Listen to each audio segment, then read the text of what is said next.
statement. Please note that this meeting is being being broadcast live on YouTube, and a recording will be made available for public viewing following the meeting. And members, please mute their microphones throughout the meeting when not speaking. This is important since it helps ensure the quality of the audio is good for everybody present. Your microphone should be switched on when invited to speak and switched off when you're finished speaking. Please use the raise hand button to indicate that you wish to speak at any point. And I ask the officer to introduce himself by confirming name and role before speaking for the first time on any item. If any members lose connection or have any technical issue during the meeting, please alert the clerk as soon as possible, either by using the chat function within the meeting or by email or phone. I will now ask the clerk to carry out a roll call of elected members participating in today's meeting. David, over to you. Thanks, Chair. If I can just confirm members present. Councillor Benny. Yes, I've just walked in. I'm here. Councillor Barrow. Present. Councillor Dodds. Present. Councillor Farmer. Present. Councillor Gibson. Present. Councillor Houston. Present. Councillor McPherson. Here. Councillor MacDonald. Present. And Councillor Thompson. Present. Yeah, that's everyone. Thanks, Chair. Okay, thanks for that, David. I move to item 1 on the agenda for today's meeting. There's apologies and substitutions. I don't think there is any. I think there's a full quota. David, can you confirm that? Yeah, all members present, Chair. Thanks. Okay, thank you. Item 2, declarations of interest. Councillor Houston. Thank you, Chair. Just in relation to items 8 and 9 on the agenda, just to say that the applicant on item 8 is known to me and is the chairman of my local political branch. And on that basis, I think I should take no part in the discussion around that. And also in item 9, part of the application is for a care home facility.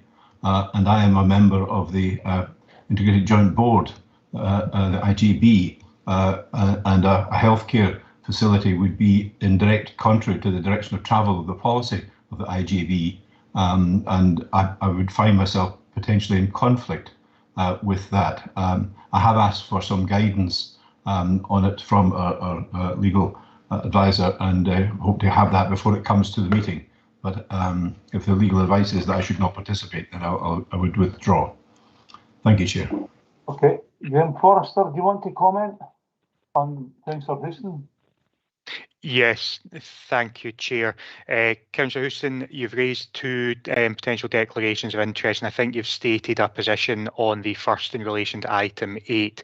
In relation to item number 9, there is a dispensation which has been granted by the Standards Commission for Scotland, which provides some guidance on the relationship for those who are members both of the local authority and of the Integration Joint Board.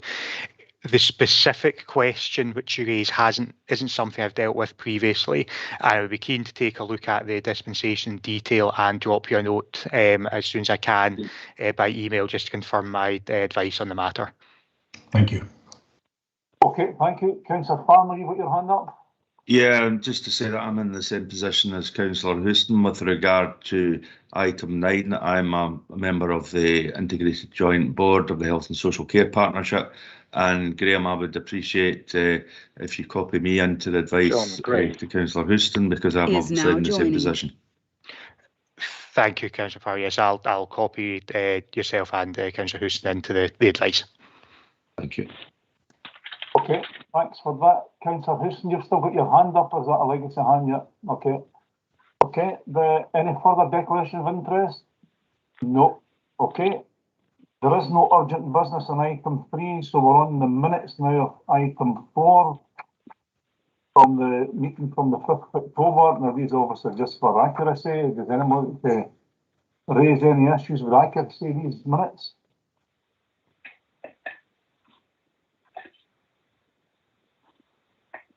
No. Okay, so panel members happy with the minutes of the meeting then? Agreed. Okay. Okay, fine, okay, thank you. I'm going to move to the first item on the planning side of things today, which is the item 5. Erection of 4 dwelling houses with associated infrastructure at land 60 metres south east of Aris House, New Road, Strathblane. And this is a hearing today, and I'm going to read out the process for the hearing. Several of us are attending today's meeting. Just a brief statement on the protocols. I don't know what's happened there. There seems to be some kind of feedback, so apologies for that. So the procedures for the hearing are: order the hearing as the introduction of the report by the planning officer, presentation by applicants, presentation by any supporters, presentation by any objectors, presentation by any local members who wish to speak. After all that, there's questions from the panel and then consideration by the panel. And the applicant only can use any unused time to sum up, because everybody's allocated 5 minutes, and I do have a stopwatch for that. So item 5 is Peter McKenty's application. Peter? Thank you, Chair. Yeah, as you correctly state, this is an application for the erection of 4 dwelling houses with associated infrastructure on land 60 metres southeast of Aris House, Muir Road in Strathblane. Here we have the submitted site location plan that clearly sets out the red line boundary for the planning application and serves its main purpose of identifying the site where the houses are to be erected. We have Punchbowl Dam here to the east of the site, Aris House situated to the north, got neighbouring residential properties to the south and to the west or the southwest. And we have the access drive to Aris House itself, private access drive, which is also to serve the 4 houses to be built in this red line area here. The private access drive from Aris House leads all the way down to the private Muir Road, which takes you out along this direction here to Old Mugdock Road. Here we have the site plan that includes the 4 houses. The houses are all detached 2-storey properties, and as I say, all to take access off of the private access road that currently serves Aros House up here. The proposals, as I say, are to access onto the private drive. There's been no proposed new access for these houses. The existing infrastructure is to be used for these houses.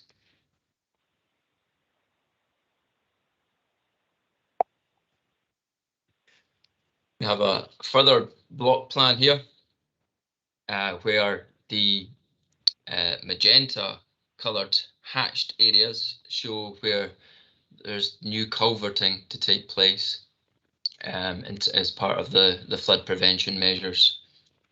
The orange dotted line is a low level stone wall that's to be erected to redirect flows of water as well in terms of the flood prevention. The yellow greenish dotted line running along is also to be swale and divert surface water back into the open channel downstream, where we have a burn that runs through the site and leads out onto Punchbowl Dam itself. The applicant themselves will need to seek the legal rights to access along the Muir Road, which takes out to the public Old Mugdock Road. They have access rights to come out onto this driveway here, which is the drain driveway that forms Aros, but the right to use Muir Road is a private legal matter which they'll need to establish following any granting of plan approval should it be approved today. We have the levels set out on this drawing as well, the finished ground floor levels.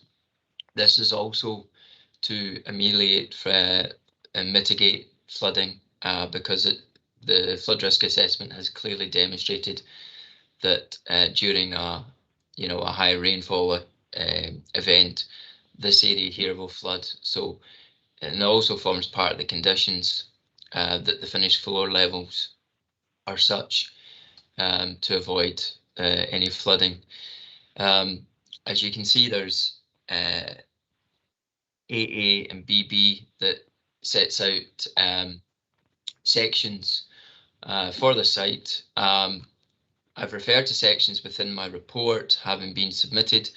They didn't resubmit sections with this application. They were submitted for the previous 4 applications. So my report should have stated that I was referring to the previous sections, which haven't changed. The finished levels are the exact same for this application as the last 4 applications, which were quashed at judicial review. I can show you those sections. I do have the drawings should you wish to see them later. Looking at each of the individual block plans now, this shows the extent of garden ground that's to go with each property and includes trees that are to be retained as part of the proposals. You can see clearly the burn that runs through the site out onto Muir Road itself as well. And the road, the access road that currently serves Eros House is also to be resurfaced as part of the proposals. This is the block plan for plot 2. Shows the parking, the house, the extent of garden ground that's to go with the property. And again now for plot 3. And then tucked in at the rear here we have plot 4. All very spacious plots with the houses taking up not a significant part of the site. Moving on now, this is the house types that are proposed. This is the house type for plot 1, 2-storey with a metal seam roof, stone finish and white render. Again, the side elevations for plot 1.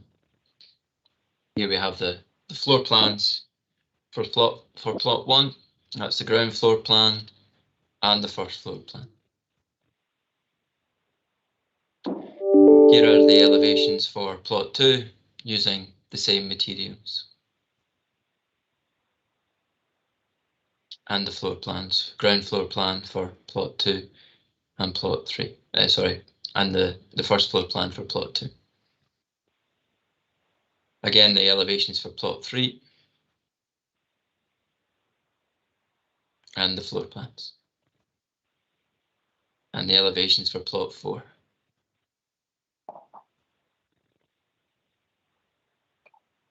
There's a large balcony area here as part of plot 4.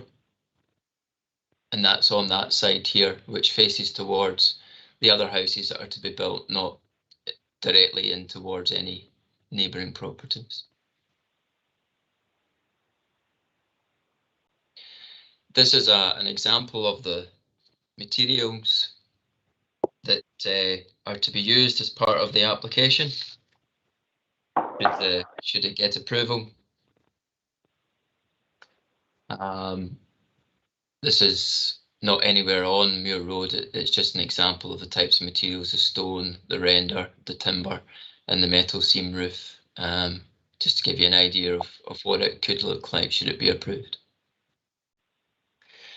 This is an existing neighbouring property, which has recently been completed. So this gives a good example of the types of houses that exist along Muir Road. There's a real mixture of different houses that have, different storey heights: single storey with roof accommodation, full 2-storey, single storey over here. This is an image of Old Mugdup Road, which is the adopted public road. As you can see, where this is where Muir Road meets Old Mugdock Road, relatively straight road, but it has no footpaths and street lights as pointed out by roads, but it is an adopted public road, which then leads onto Muir Road, which is a private unadopted road. This is where Muir Road meets Old Mugdock Road, and this is Muir Road as a private road. Roads have raised no concerns to the proposals accessing along Muir Road and coming out onto Old Mugdock Road. They don't consider the impact of the additional traffic to be such that it necessitates any additional road improvements at the end of Muir Road. Hence why the red line boundary is drawn round the houses and hasn't gone all the way down to the end of Muir Road, because there's no works required to accommodate the development where Muir Road meets Old Mugdock Road. Again, this is a house type proposed, that exists within Muir Road. That's a recent build just down from where these houses are proposed. And again, further house types. So it's a real mixture of different houses. There's a real variance in character within Muir Road itself. This is a view of the site looking northwest towards Eros House. You can see the different landforms. The burn just sits in this dip here.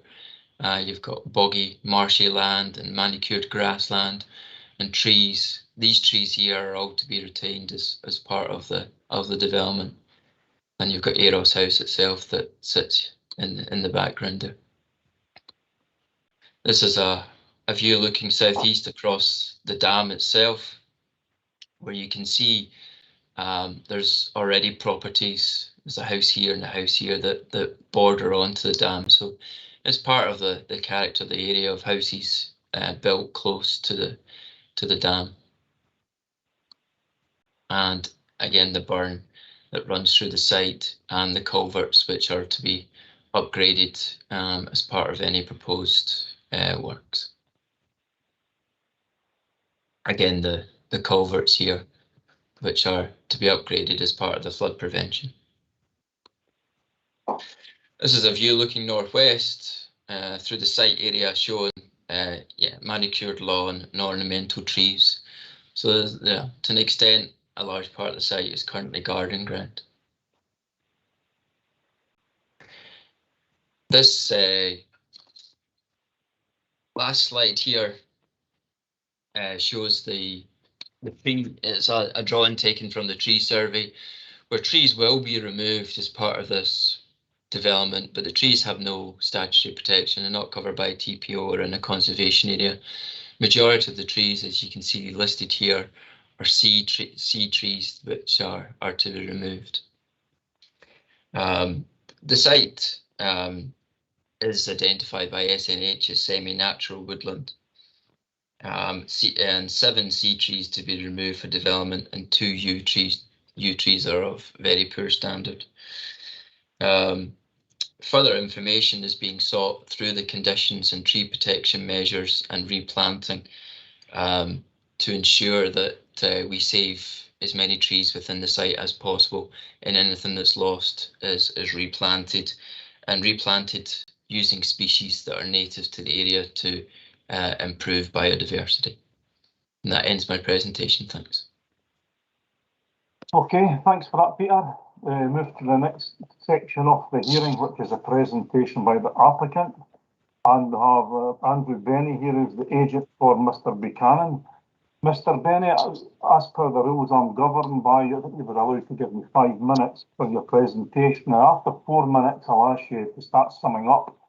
And if you've got any unused time from the 5 minutes, I'll allow you to use that time after everybody else has spoken. So if you want to proceed, please.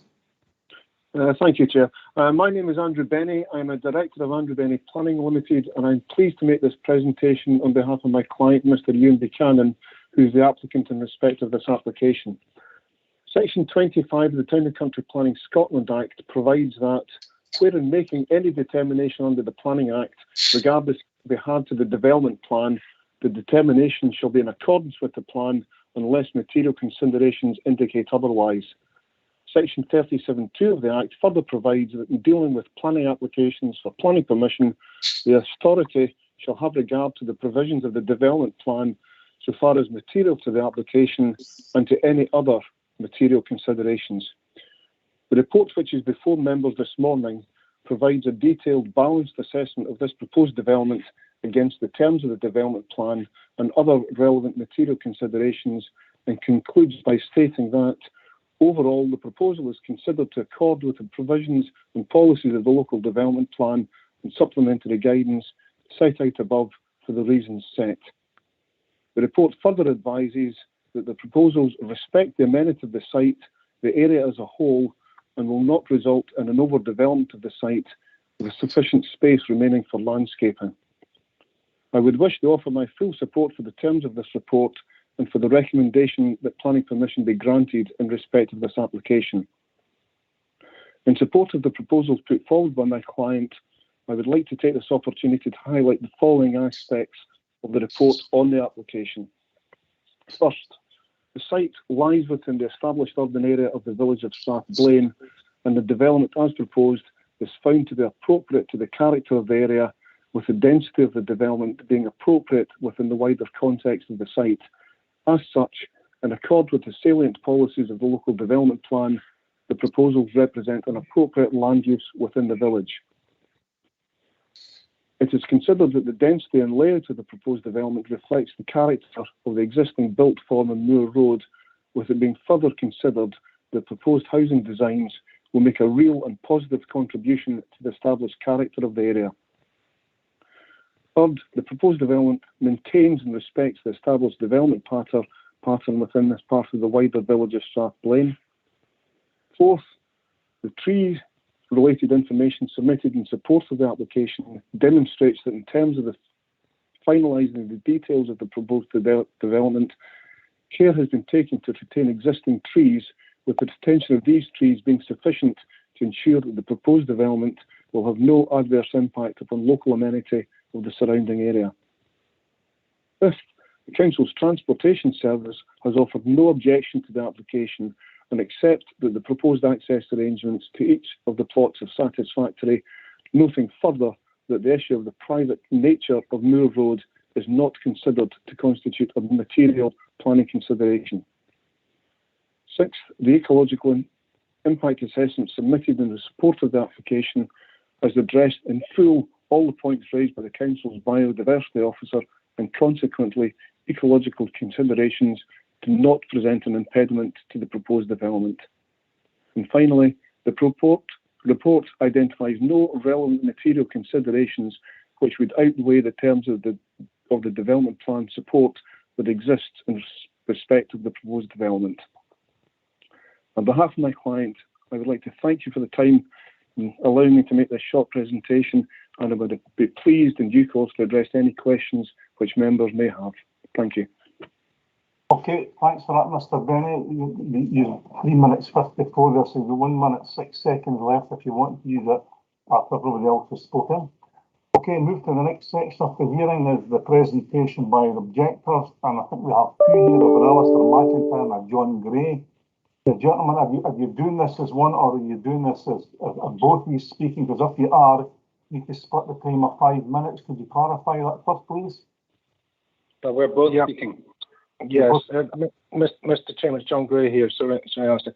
Yeah, the plan is for Alistair to speak for 3 or 4 minutes and for me to use the remaining time. If you don't mind, it would be useful if you didn't interrupt us. 4 minutes, we'll fit within the time. I'm obliged to give you the 4 minute notice to give you a minute, so I have to. You're obliged. Okay. On another more serious point, sir, I'm watching the YouTube feed, which is several minutes behind, and I think I've seen a lot of drawings and plans come up on the screen which are not related to this application. I wonder if Mr. McKechnie and the panel have been seeing the right drawings or if we're in the right hearing. It's obviously in the right hearing, but Peter, could you clarify that, or anybody technical with Graham Gibson? Or any of these? I saw a row of a straight plot of 4 houses, which is nothing like this. I didn't see the Punchbowl Dam Loch. I heard Old Mugdock Road referred to as a straight road. No, I'm sorry. No, I'm sorry. Yeah. That's the officer's presentation, and that's final. Okay. Right. So I'm going to proceed now. And you've got 5 minutes combined. Okay. So I'm going to give you the 4-minute notice for a minute. So who wants to proceed first? Is it Mr. McIntyre or Mr. Gray? I'll start. Okay. Thank you. When does my 5-minute start? Now it's already started. Right. Good morning. I'm speaking on behalf of the Moor Road and Punchbowl Dam residents. The key points I wish to make are the previous application for these 4 houses has already been overturned at Stirling Council and lost at a judicial review 2 years ago. The exact same 4 houses in the same location are now being presented again, and once again with flawed legal procedure, which, if not sorted out, will likely lead to a second judicial review. There is some disquiet again that the same planning officer is handling this application. As you will know, there have been 31 letters of objection, all of which are there to be read, and I won't go through all of the very valid points they make. The key point I wish to make today is the applicant has not stated that they wish to use Moor Road as their access. Moor Road is not on any application drawing, not within the red line boundary, and is not mentioned in the design and access statement, and it is not mentioned in the planning consultant's report. They deliberately avoid mentioning how they propose this development to be accessed. This fails the national validation legislation requirements, where the planning department are not in the business of guessing or assuming how this is to be achieved. Further to that, without being asked, Planning and Roads have unilaterally decided that this is okay for this applicant to use third-party private land out with the application red line site as a means of access. The planner's report offers them Moor Road. Planning and Roads do not have legal powers to do that, and any approval on that basis would be unlawful. Any decisions here should be deferred until the Council's legal advisors can review it as it is unlawful as it stands. Additionally to that, I would like John Gray will expand on the surrounding road network and the dangers and character of the area. But on 2 smaller points, I would like to comment on the density of the development. It's clear from a casual glance at Google Earth that the development density of Moor Road is entirely different from that of the Punchbowl Dam. Putting 4 houses in close proximity into one garden of one of the houses that surround Punchbowl will lead to an imbalance and skewed character to the established character and setting of the Punchbowl Dam. No question about that. Will all be in one corner. Most of the houses have 2 acres, 2-acre gardens.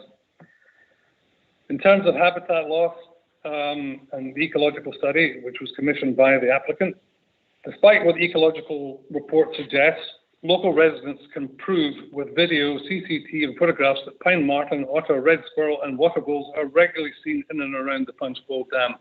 And that in itself should be noted. Just because this area is within the village envelope doesn't mean to say that it should be not afforded some level of protection. I will now hand over to John Gray, who will expand on the safety aspects and the surrounding road network. Thank you, Alistair. John Gray from Strathblane Community Council. I say again, the images I saw on YouTube are nothing to do with this development at all, and that needs to be checked. The Community Council objected to this application on the grounds of road and infrastructure limitations and on the unknown landscape impact of the development, which is seen not from Moor Road but from afar. Your officer has completely ignored in his report the objection about landscape impact, and you are therefore not in a position to allow the application to proceed for that reason alone. On roads and infrastructure, your officers are leading you into grave errors. They are literally stating that the roads are inadequate, but as long as it's only a small development with a capital S under the supplementary guidance, you and your committee cannot do anything but allow it. So what numbers do your officers think is a small development? Start to sum up, please. You've got a minute left. According to the table of the supplementary guidance, they would think that anything up to 14 houses is small, and that could be allowed year after year. The officers must have the policy wrong to be giving you such an absurd advice. This site is rural and accessed on a road that is not straight but hilly, twisty, narrow, dark, overgrown, potholed, crumbling, with no pavement and prone to flooding. If the panel have not yet visited the site, it is imperative that they walk this route for themselves. The supplementary guidance for such a site suggests that 10 houses is too many, and Moor Road is already above 30. Thank you for your time. I'm happy to answer any questions. Okay, thank you for that, gentlemen. And there is no local member speaking here, and there is no supporters of the application. Okay, so I'm going to move from questions. Is there any time left? Excuse me? Did I ask if there's any time left? No, there's no. You have no time left. Your time is actually used up. Okay. So, okay, thank you. Some questions from panel members, to officers, or any other contributors, please. Questions, Councillor MacDonald.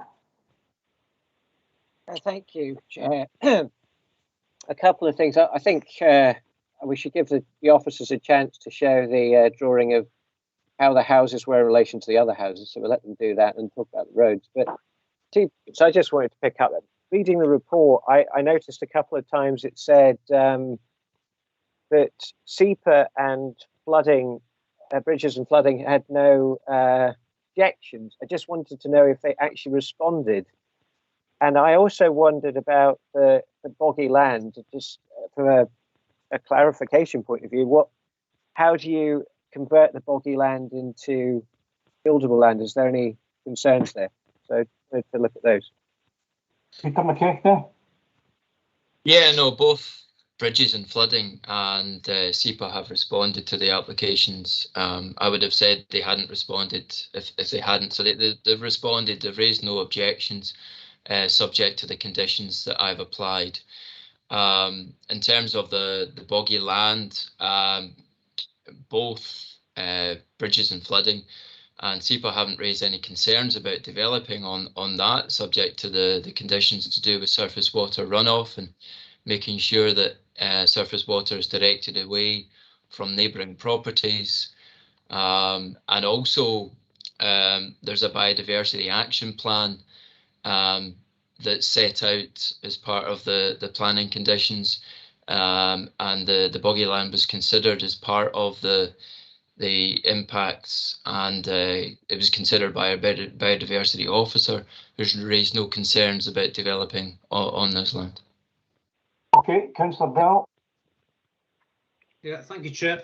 Yeah, I'm very concerned about the previous applications and the fact that they were overturned judicial review, and I'm rather puzzled that there's no detailed whatever provided in the paper regarding that. Could I have a bit of a summary as to the grounds on which the previous identical applications, by all accounts, on which they were overturned at judicial review, and how can we be confident that if this is approved today, how can we be confident that the council is not running the risk of another successful challenge? What's different this time? Okay, I've got Mark Easton here from the legal team. Mark. Thank you, Convener. Hello, everyone. It's Mark Easton, lead solicitor, commercial and property team. Councillor Beryl, for your benefit, the judicial review had a number of grounds sought, and the action was granted on the basis of a procedural error, i.e. the decision maker within the council was not entitled to take the decision due to the internal governance arrangements, and it was made on that point alone. So the legal effect of that is that the decision has never been taken, so that the matter has now come back to the councillors for determination.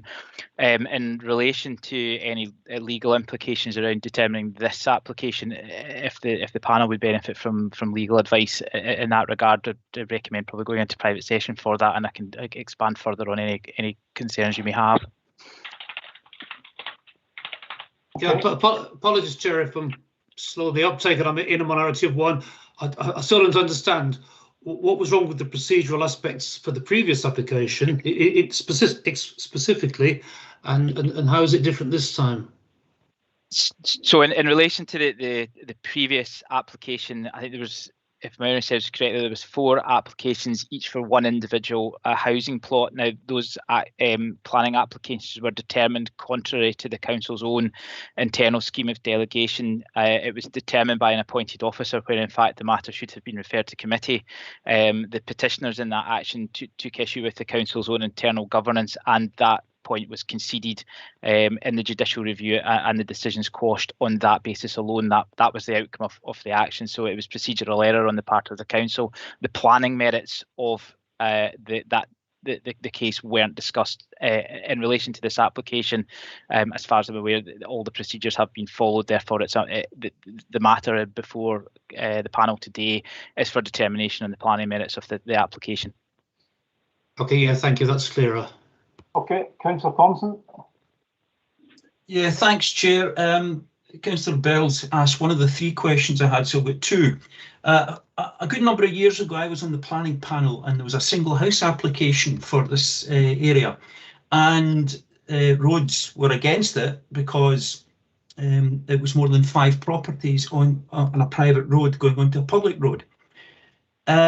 The reasons I recall at the time were poor sightlines, etc., and I don't think anything's changed. So I would like views on that. The second point is, much has been made of the new houses won't flood, but if you look at page 31, there's a SUDS proposed to try and manage the water, but this is a private development. Who's going to maintain the SUDS? Who's going to take responsibility? Because in a few years' time, it will choke. And the risk is it will then flood other properties. Could I have those 2 points answered, please? Yeah. I'll take your second one first. The SUD scheme will be a private scheme. It will be maintained privately, and there is a condition that we get details of the proposed maintenance, and the council agrees that maintenance regime. In terms of the first question, was that onto Muir Road, the house that you were referring to? Onto Muir Road's a private road, as I recall, and Old Mugdock Road. So the sight lines were not great at the time. I don't think anything's been done to make it any better. Yeah, I mean, in terms of this site, the application, Muir Road currently serves over 30 houses. So that in terms of the argument that the 5 or more, that argument is, it's not, it's not required for this development, because the Muir Road already serves more than 5 houses. So roads have not raised any concerns with adding another 4 houses onto this Muir Road, and they've also considered the access out onto Old Mugdock Road and the sight lines, and have not requested any upgrades. Okay, Councillor Bennett. Thanks, Chair. Yeah, I think I asked this question in relation to an entirely different and separate application, but I can't remember what answer I got. I know it's a civil matter about the use of Moor Road, because it's a private road, and there'll be some way that people can negotiate access to that. If these houses get planning permission today and there is no agreement to use the roads, I take it the ability to build the houses is just not there. There's no other way for stuff to come in, or for possibility of new applications for new roads to come in elsewhere or anything like that. I mean, how does that work if they don't get permission in a civil basis to use Moor Road? Okay, Peter, I'm going to ask Mark Easton to kind of strain into legal issues here. Mark, did you want to comment on that, or Chris Cox?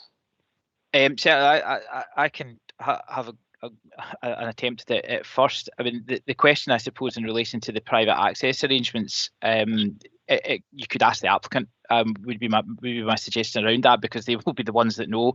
In relation to the access, because the planning application does not entail any or detail any works to the existing road infrastructure, whether that be private or public, it's not within the red line, the red line boundary. So in terms of the planning considerations, the site would essentially be landlocked. And Chris, you may want to come in on this point. Thank you, Chris Cox, Service Manager. Yes, Councillor Benny is correct.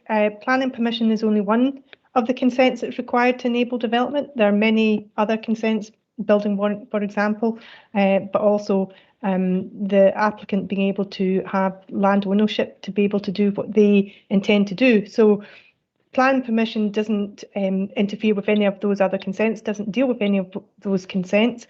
If in the event those consents aren't forthcoming, then the development is not able to take place. So it doesn't actually have an impact on the planning permission. It just makes it unimplementable.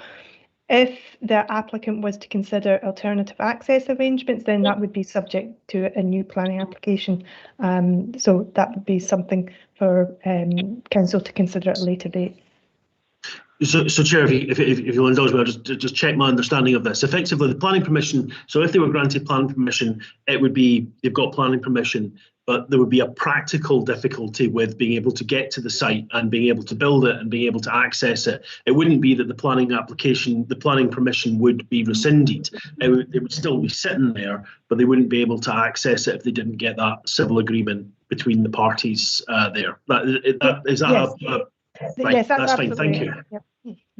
Okay, any further questions? I don't see any further hands up here, so I'm going to ask the applicant, you've got 1 minute 6 seconds left from your presentation, Mr. Bennett, and the objectors went over as well, so you've got 1.5 minutes if you want to use them.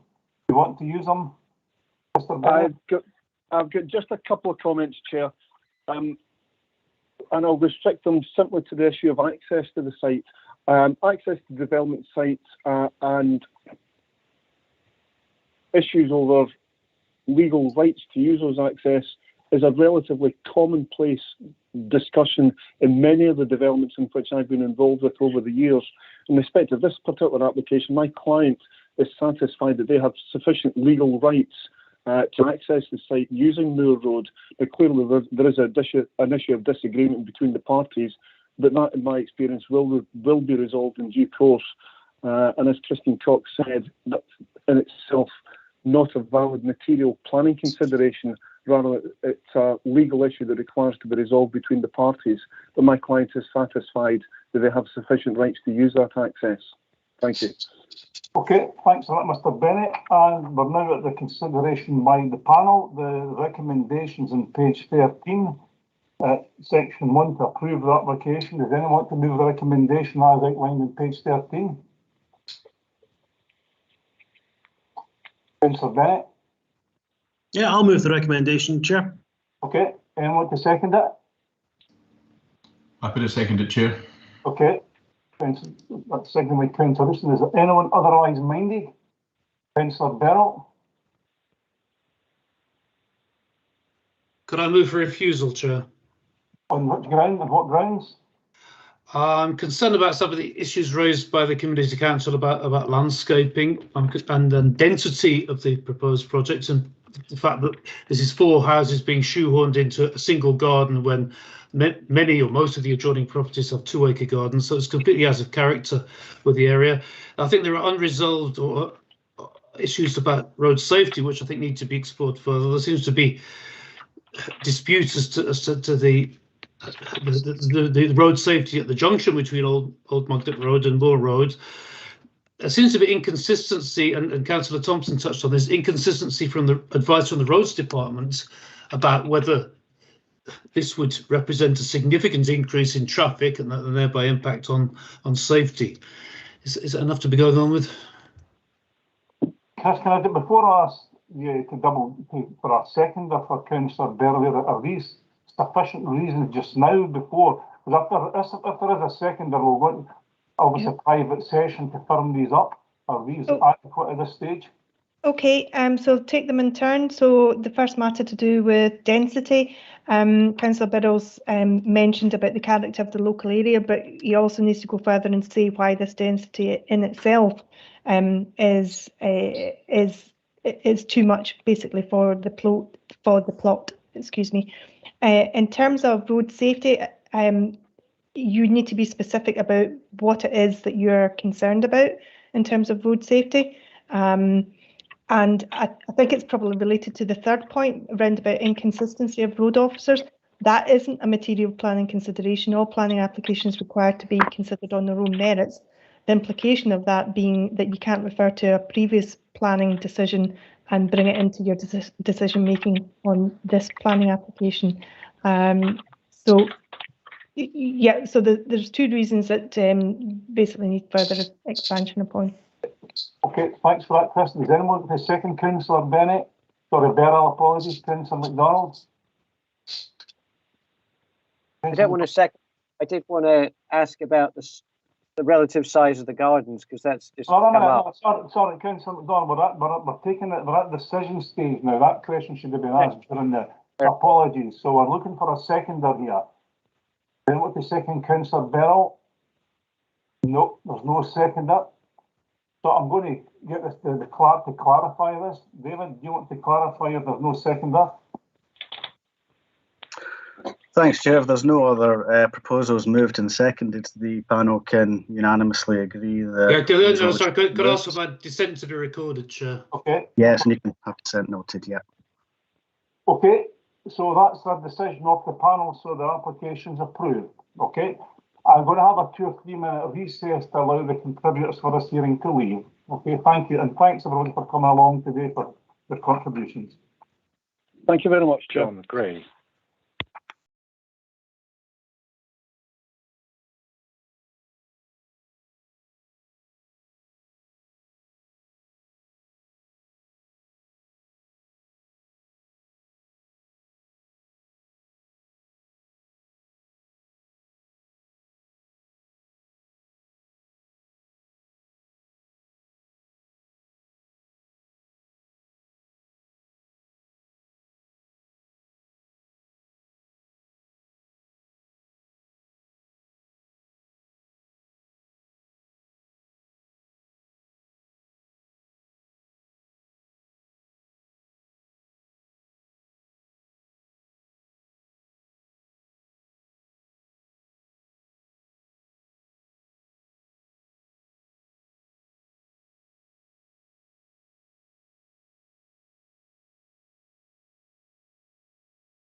for elected members.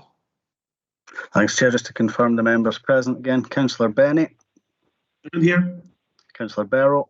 Present. Councillor Dodds. Present. Councillor Farmer. Present. Councillor Gibson. Present. Councillor Houston. Present. Councillor McPherson. Here. Councillor MacDonald. Still here. And Councillor Thompson. Yep, present. That's everyone. Thanks, Chair.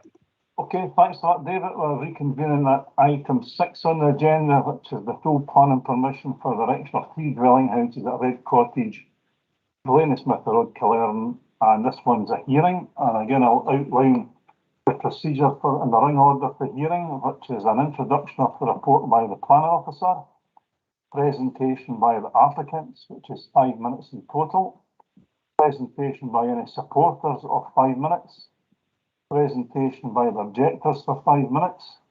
And if there's more than one person speaking in that, the time will be split between each parties, and the applicant and objector will be told after 4 minutes to start summing up. And then the presentation by any local members. I don't think there is any present together in Councillor Bell, who's already a member of the committee. Questions from panel and consideration by the panel. And the applicant only can use up any unused time to sum up at the end of the hearing. Okay, so over here is Jane Weir's application. Jane, you want to introduce the application, please? Yes, thank you, Chair. I'll just share my screen just now.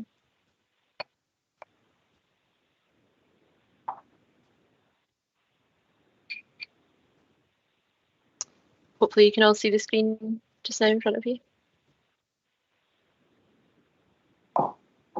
Okay, so yeah, thank you, Chair. As you mentioned, this application seeks full planning permission for the erection of 3 dwelling houses adjacent to Red Cottage. As shown on the location plan, the site is located off Blainsmithy Road near Killearn. It's in a semi-rural area as shown on the existing site plan on your screen, which forms part of an existing grouping. The proposal seeks to erect 3 dwelling houses comprising 2 semi-detached units and 1 single detached unit within the established rural cluster. The proposed site layout, as identified by the red line site boundary, is shown on your screens at the moment. As noted in the report, there is planning history on this site, including a live consent for the replacement of Red Cottage, which is to the south of the application site, and the erection of a separate single dwelling house, which was granted in February this year. For the avoidance of doubt, under this application, Red Cottage is not to be replaced as part of this proposal, and any future proposals to do so would require a fresh application. As highlighted within the assessment section of the report, the proposal is considered to satisfy housing in the countryside policy requirements by being a suitable addition to an existing group, and it is considered to be appropriately designed and scaled, taking recognition of the irregular nature and layout of the group, the adjacent modern development design and amenity concerns. So I will just take you through the proposed plans just now. This is a closer view of the proposed site plan, showing the relationship of the 3 units proposed in context of the neighbouring properties. This slide shows a closer view of the layout and position of the detached unit at plot A, which sits forward of the adjacent dwelling houses slightly to the north and south, and therefore offsets any amenity impacts. Similarly, the semi-detached plots B and C are offset from the nearest dwelling house to the north and are orientated facing onto the proposed access road facing south in the development site.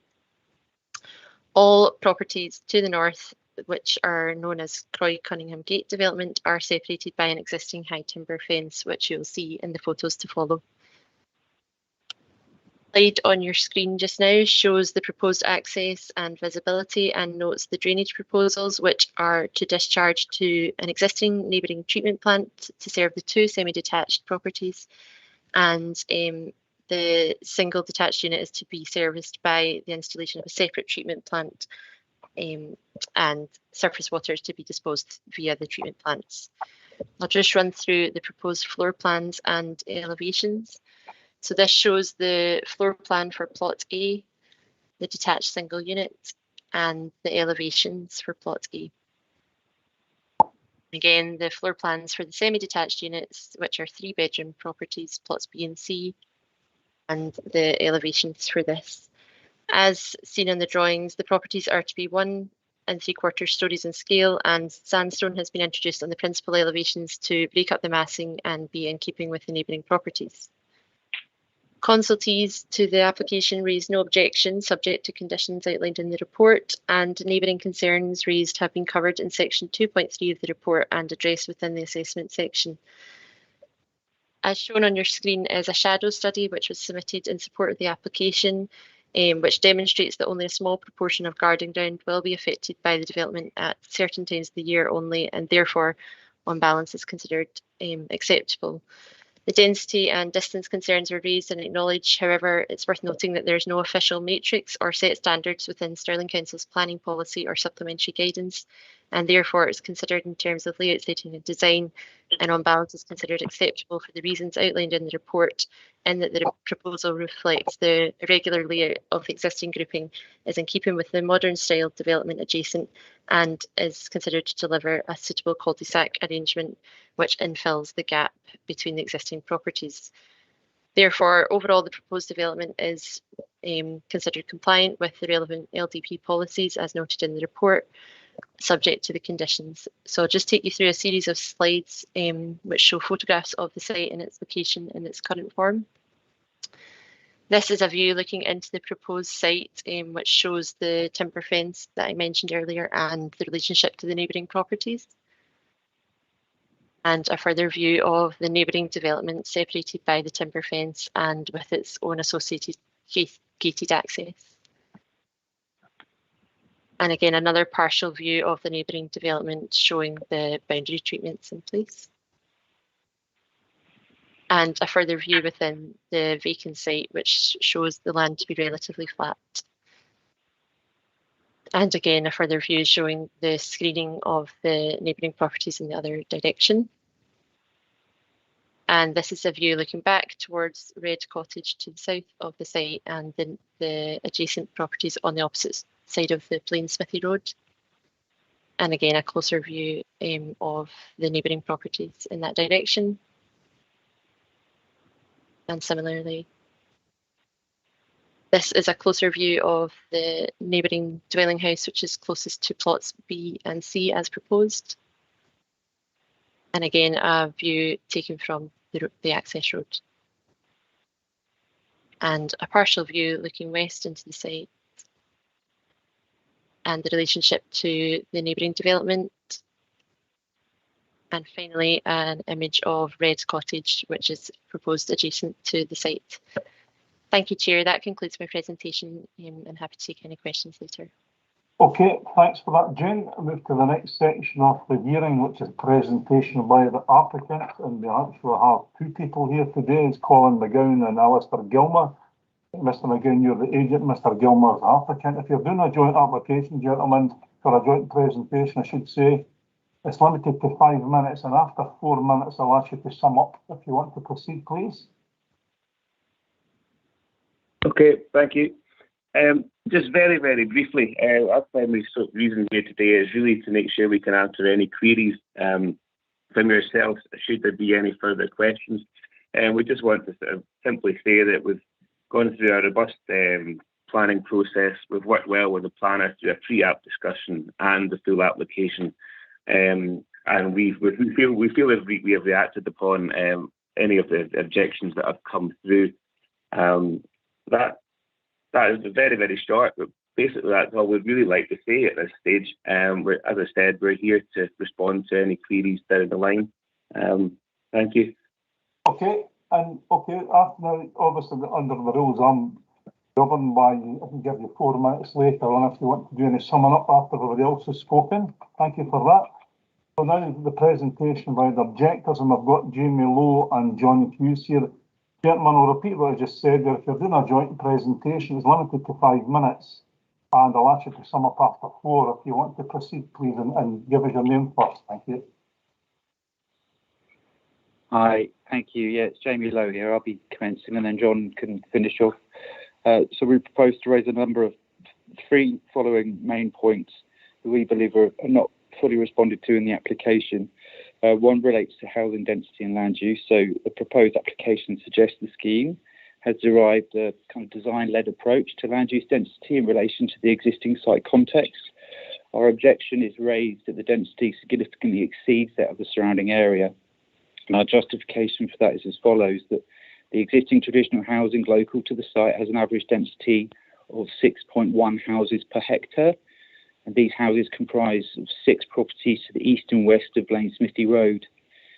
Second point is that, but further, that more the adjacent Croy Cunningham Gate development consists of 5 houses and has an actual land use density of 3.7 houses per hectare. This density has been reduced from the 6 houses per hectare within the planning application and consent.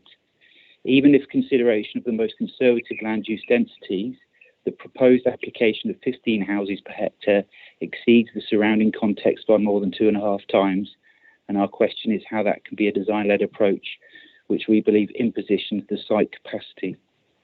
Our second point relates to ownership and liability of the drainage. As a footnote to this discussion, I think it's very important to understand the site context and some of the existing site constraints and history.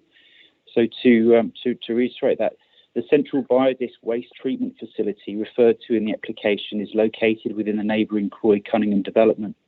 This sanitary infrastructure serves 7 properties in total and includes the existing 5 properties within Croy Cunningham Gate, the adjacent red cottage owned by the applicant, and the future provision for 1 dwelling within the land referred to in the application. Deeds of servitude and discharge of existing rights have been legally filed confirming this, and consequently the applicant is entitled to a 2/7 responsibility share in the maintenance upkeep of the biodisc waste treatment plant. Furthermore, section 2.10.8 of the panel meeting agenda states that Red Cottage is currently serviced by its own drainage facility and is not to be served by the existing drainage network. And we would like to hear that that's not actually factually correct, and Red Cottage does connect into the existing Croy Cunningham ownership, and connection was made during construction of the Croy Cunningham development when the existing STP was decommissioned as part of the deeds of servitude. This therefore leaves only one future connection without changing the legal ownership of the drainage network. This was determined through the coordination of previous planning applications for 1 additional property within the redevelopment of Red Cottage. The application received focuses on capacity therefore, but does not address ownership and legality and liability. Lastly, on this point, just recognising this, the application proposes a new connection of drainage connection for plot C to the south of the site. This proposal is to connect to an existing watercourse that runs beneath the adjacent Croy Cunningham property line. Legal deeds of servitude have been completed, discharging the rights to reconnect this watercourse once Red Cottage was originally disconnected from that network. And then existing watercourses within plot 1, just to note, have been decommissioned as a result of breakage in sanitary pipes discharge into the garden as a result of some of the construction process that happened originally. These points just recognise the increased land use is not only for out of context, but stresses the infrastructure and planning capacity on the site, and the sort of residents urge that the previous application for only 1 property is reconsidered. I'd just like to then hand over. Start to sum up with a minute left, please. Yeah, John, would you like to continue from there? Yeah, very quickly, the issue of overshadowing, where it's stated that predominant areas of garden remain unaffected on number 5 Croy Cunningham is anything but accurate, because that is the most private part and therefore the most enjoyed central garden amenity space at 5 Croy Cunningham, and the garden is also divided by a driveway. So this means that when the overshadow happens in the main part of the garden, we are then walking across our driveway to get to a piece of garden that's unaffected by overshadow. I'm not entirely sure that was shown in the planning submission. In respect of overburden, the upper story windows that apparently don't create any issue of privacy. I don't understand why that's the case, because I now have a bedroom window facing directly. Your time's up. You need to bring it to an end very shortly, okay? Okay, the upper level windows that are referenced as not causing any privacy issues again, are entirely wrong. It's a glass back to the main hub of 5 Croy Cunningham, and they do overlook directly into that, only 7 metres from the property itself. And the bedroom window in the upper level of the semi-detached house, again, directly faces 5 Croy Cunningham as well. So the comment about privacy is entirely wrong, and that's where we are. Okay, thanks very much for that, gentlemen. And I'll need obviously about a minute over, and allow that add that extra minute on to Mr. McGowan and Mr. Gilmer at the end, and they're going to be summing up. Okay, the next section of the hearing is the presentation by any local members, which there is none today. And we're now over to questions from panel members to any of the contributors and the planning officer. Questions from panel members? No. Jane, I have a question here in relation to I was looking at the Red Cottage, where obviously the proposal here are for 1.5 or 1 3/4 story properties. Do you think that's kind of appropriate in the kind of location, given these are traditional kind of farm style cottages, farm workers cottages, you know?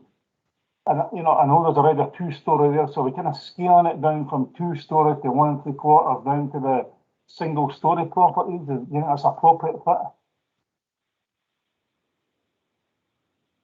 Jane Weir? Here, as outlined in the report. Yeah, thank you. Can you hear me? Yeah, I hear you now, yeah. As outlined, it's considered that the scale is appropriate for that setting. The design and orientation and layout, together with the height and massing, have been carefully considered in terms of sandstone was introduced on the front elevation to reduce any massing and visual impact, and that together with the layout and relationship to the neighbouring properties, which are of a modern appearance and scale, is considered appropriate. They're 1.75 stories in scale, which is commonly found in a semi-rural setting such as this. Yeah, Jane, you obviously mentioned semi-rural setting. You're obviously, these are houses. I mean, this is countryside. Obviously, this is obviously the principle. I'm looking at page 39, 2.18. This is housing in the countryside. So has that been assessed fully against the design guidance also, and the policy for the cluster? So your argument here is that, or that your report makes it clear that this is a good fit within the kind of cluster for building groups and such like. Yes, that's correct. The properties on Blainsmithy Road are considered to be an established group and cluster, and this proposal for 3 houses is considered to infill an existing gap between some of those properties that are on the site. The group, as established, comprises 11 properties, and the proposal for 3 would be within capacity for additional properties in that group.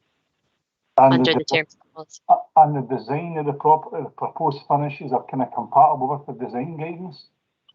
That's correct. The proposals have been assessed against the relevant policies and the associated supplementary guidance for housing in the countryside. Okay, thanks for that, Jane. Councillor Beryl? Yeah, thanks, Chair. I had some concerns about the density, the massing and the overlooking aspects, and specifically on the density. Now, paragraph 220, it lays out what the current density of the development is and what the new development would represent, 15 houses per hectare. It makes the point that the council doesn't have a formal standard on that, but that obviously is a material planning consideration, and it uses the phrase twice. On balance, it's considered that the site can accommodate this. Now, just to be a bit pedantic, if you're using the phrase on balance, that's suggesting that you accept that there are some arguments against it. So I just would like to some further comments on that, about the density and how it is that on balance increasing from 6 to 15 is acceptable. Yes, thank you. In relation to the density, you're correct in noting that there isn't a set standard within the LDP policy or supplementary guidance. So therefore, there's essentially no planning by numbers and no set figure that would be appropriate, because as you can appreciate, each case should be assessed on its own merits. What's appropriate in one site may not be appropriate in the other, and such like. So in relation to this application, the on balance decision was reached in this case, given the objections raised, it was carefully considered, and given the layout and siting and orientation and position within the group, and as identified in the report, this grouping is not a uniform layout as existing. It's not a set regular pattern of development, and so the proposal for the 3 houses in this form is considered appropriate because it does take into account that irregular nature, and it does consider any potential amenity impacts in relation to that as well. Thank you. Okay, Councillor MacDonald. Thank you, Chair. I just wanted to understand how we determine that the drains are up to standard, and there was this question about whether Red Cottage was served by its own drains or it was part of the main system. So I think a bit of clarification would be helpful there. And also are the windows overlooking or not? I just want to work out what sort of maths we've used to calculate that. Jane? Yep, thanks.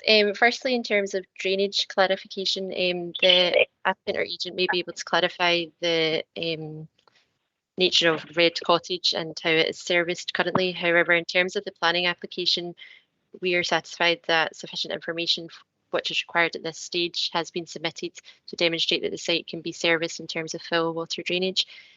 As you'll be aware, there are further consents, including building warrant approval, that will be required for the technical design of those solutions. And also, I would point out that ownership and maintenance and implementation and such like would all be civil matters in terms of where these are sited, that are out with the planning remit as well.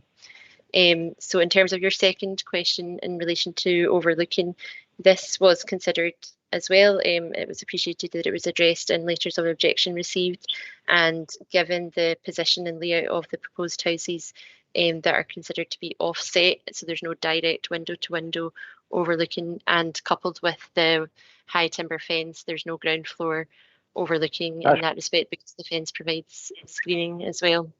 I'm sorry, but that statement is actually wrong. Excuse me, you can't, you're not allowed any cross-examination, okay? Okay, sorry. Jane, do you want to continue? Yeah, thank you. So in terms of that, yeah, the proposed properties are offset from the adjacent neighbouring development, and there's screening at ground floor level in terms of the existing timber fence that's in place. In terms of upper story windows, it's considered that these are proposed as bedrooms, which are less habitable than living and kitchen and dining areas, and the separation distance of approximately 7 metres is considered to be acceptable in this case, given the relationship and context of the distance between other neighbouring properties in that grouping. Thanks for that clarification. Also, thank you for the shadow study. That was quite interesting. I'm sure we'll see that again. Thank you.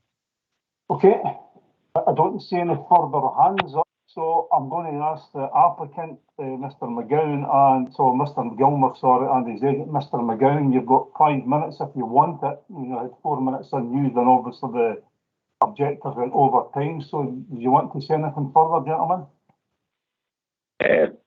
Just to clarify a couple of small points. Just the density is sort of, well, we don't want to repeat what planning have already said. The one thing we wanted to kind of just emphasise was obviously as a sort of site ratio, it's been completely changed by the sort of construction of the larger development to the north. The original buildings on site had much smaller sites and the sort of build ratios. So the kind of we are sort of fitting in with a sort of step up in that scale.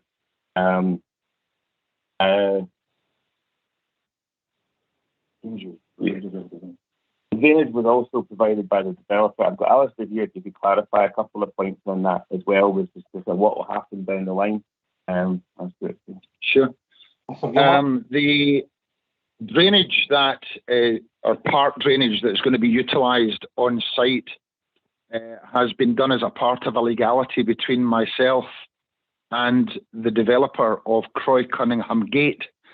And I do understand that the now occupants of Croy Cunningham Gate may have issues with regards to this, but insofar as we are concerned, that has now been set in stone and was in place before they bought their properties. Beyond that, the drainage that will be servicing Red Cottage and anything else, if there's additional drainage there to be put in, we will be utilising our own soil treatment plant for that, which will have no issue at all with Croy Cunningham Gate. Okay. I think that's pretty much everything from our point of view.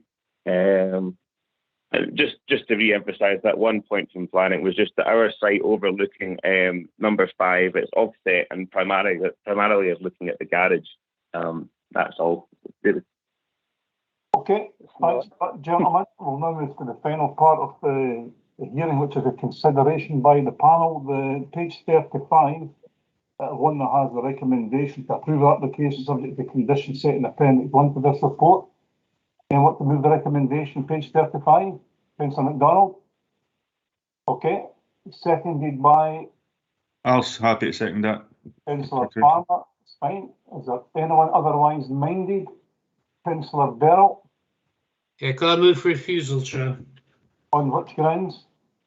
Predominantly the issue which was discussed about density. I believe it's a complete overdevelopment of the site. Recognise that there is no numerical limit in council policy. I consider that increasing to 15 represents overdevelopment of the site and has a detrimental impact on the amenity of the neighbours. It introduces significant overlooking and privacy issues. Chris, can I double check? These are going to obviously subject to if there's a seconder going into private session to make this more robust, but in principle are these valid reasons? Yes, in principle, just subject to some detail. Okay. Anyone to second, Councillor Berrell? Nope. Okay, so as per like the previous application, and obviously this application is unanimously approved. Councillor Berrell, do you want your dissent to be recorded? Yes, please, Chair. Okay, so this application is approved. And we'll have a 2-minute recess before the next application to allow the contributors to leave. And again, thanks, gentlemen, for your contributions today. Thank you.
Members present again, Councillor Bennett.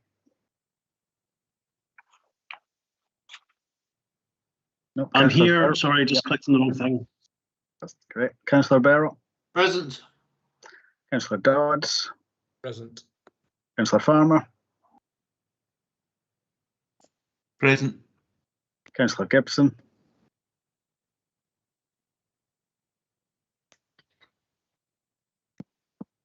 Councillor Houston. Present. Councillor McPherson.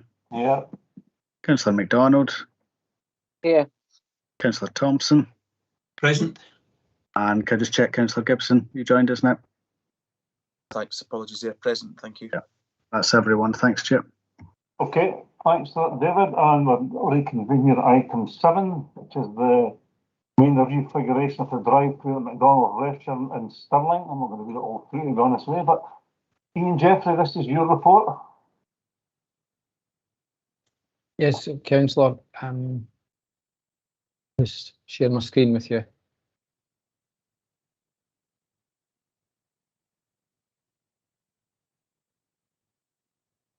Right, Ian Jeffrey, Senior Planning Officer.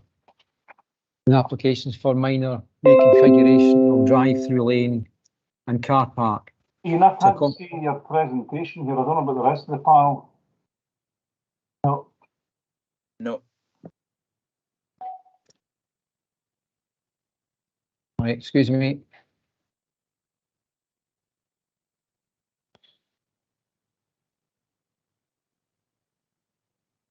Right. Seen much? Just a black screen. Is that you now? Well, we've got your desktop. Yeah, that's it now. Okay, apologies for that. Okay, Ian, sorry, could you just go into presentation mode, please? Yeah, maximise it.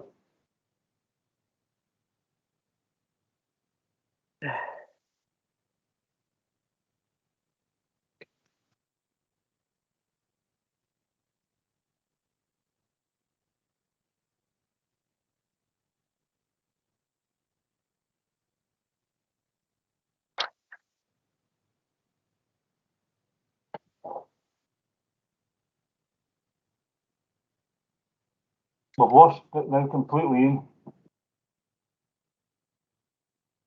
Right.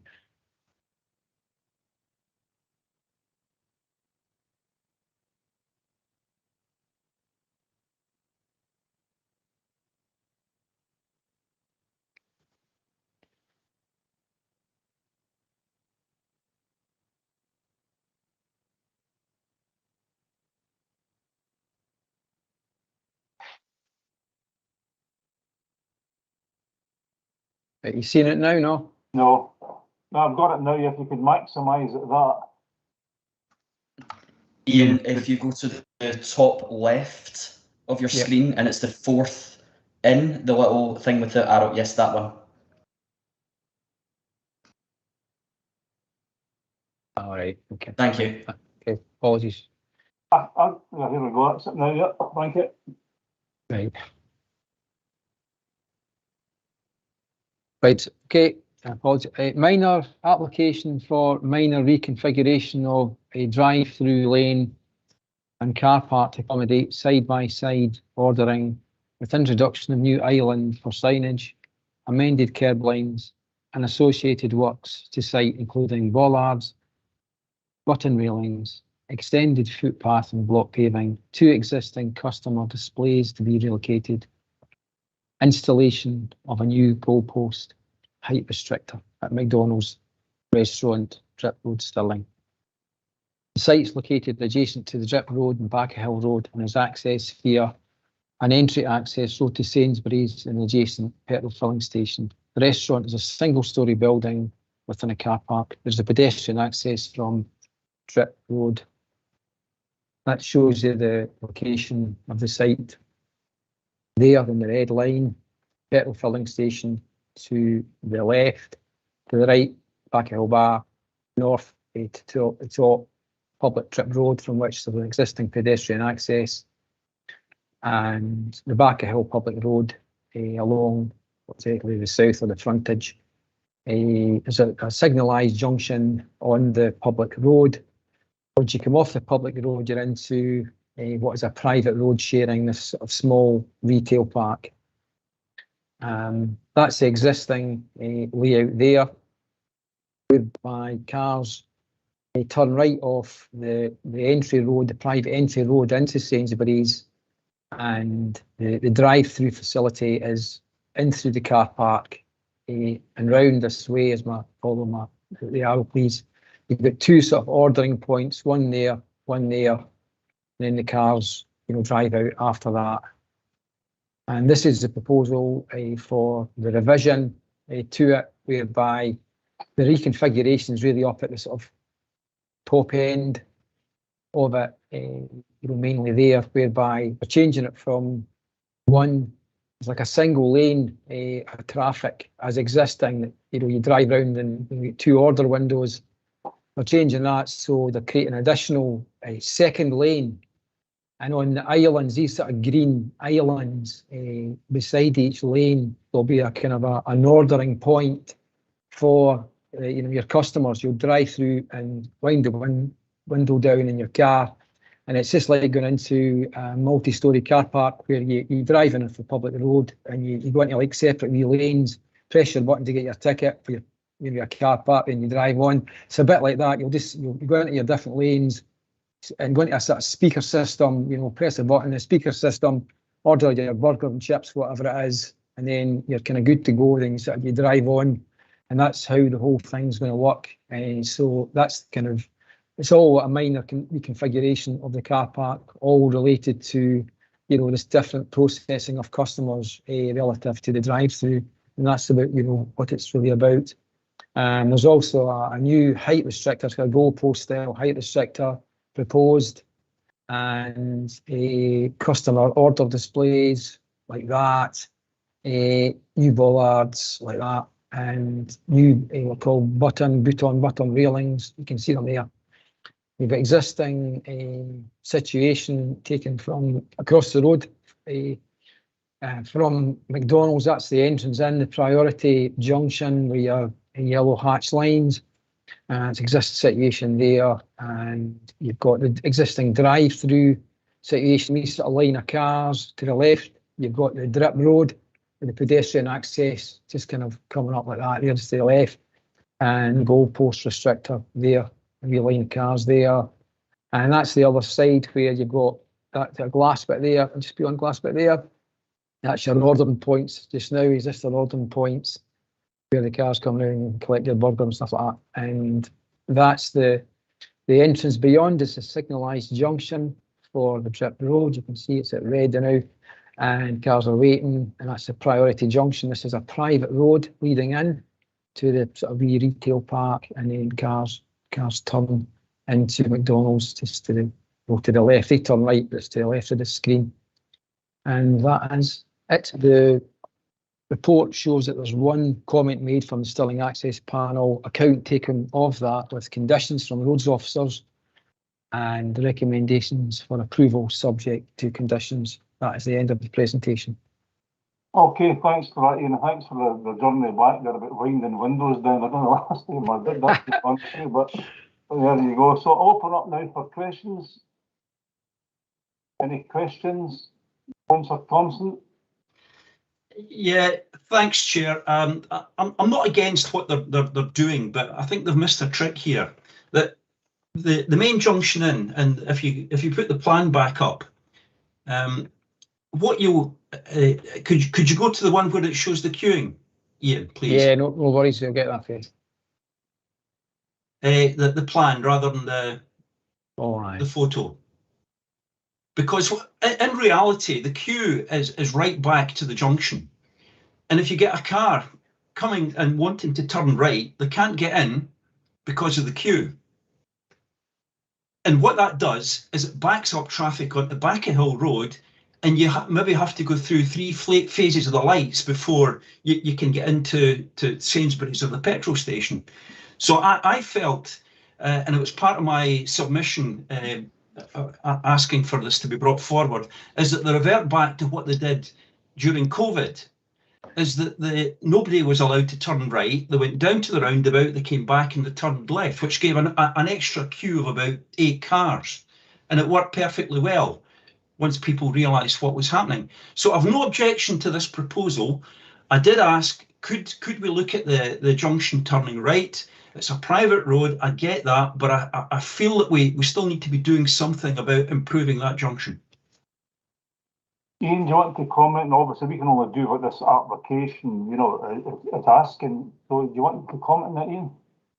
Well, I did take forward Councillor Thompson's concerns with roads officers, really a liaison with them, and they felt that there wasn't any increase in trips being generated from this development, and felt there's really, there was no change really to existing situation in terms of the way it operates. So they couldn't really impose anything in terms of conditions. I would only say that I think that the whole point behind this scheme or reconfiguration to create this additional lane is to process customers through the drive-through facility more quickly and reduce the time taken for orders to be given. If you can give the orders in advance, like as I kind of previously explained,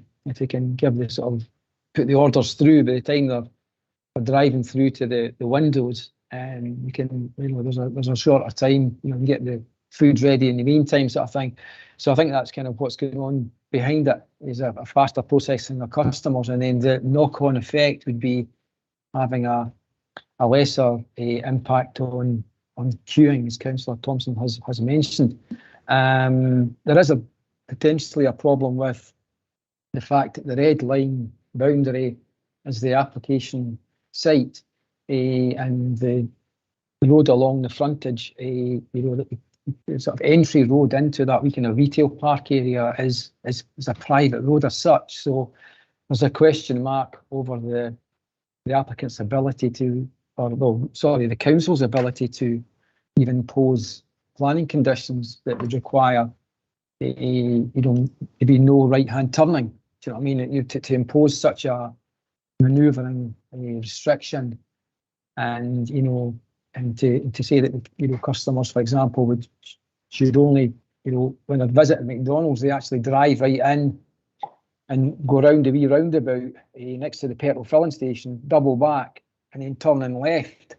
I think there's question marks over the legality of planning officers putting in a condition that would require customers to do that, because I don't think they could do that legally, given it's out with the red line boundary, and it may actually be out with the applicant's control to do anything about it. Although I do take account of the fact that they did seem to do something about it during COVID. Okay, thanks for that, Ian. Councillor Thompson, you want to come back on that? No. Okay, Councillor MacDonald. Yeah, I think Ian actually just addressed what I was wondering about, because the whole point of doing this is surely to increase throughput, which would potentially lead to shorter queues. So is there any mathematical modelling that McDonald's have applied to this to show one is better than the other? I can't imagine they'd bother if it wasn't any better.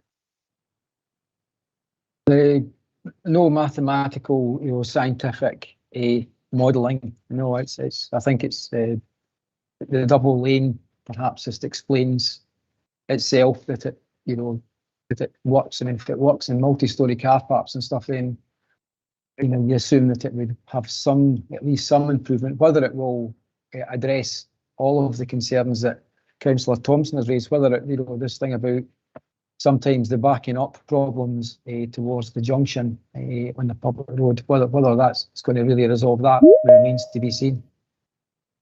Okay, thanks. Okay, Councillor Gibson.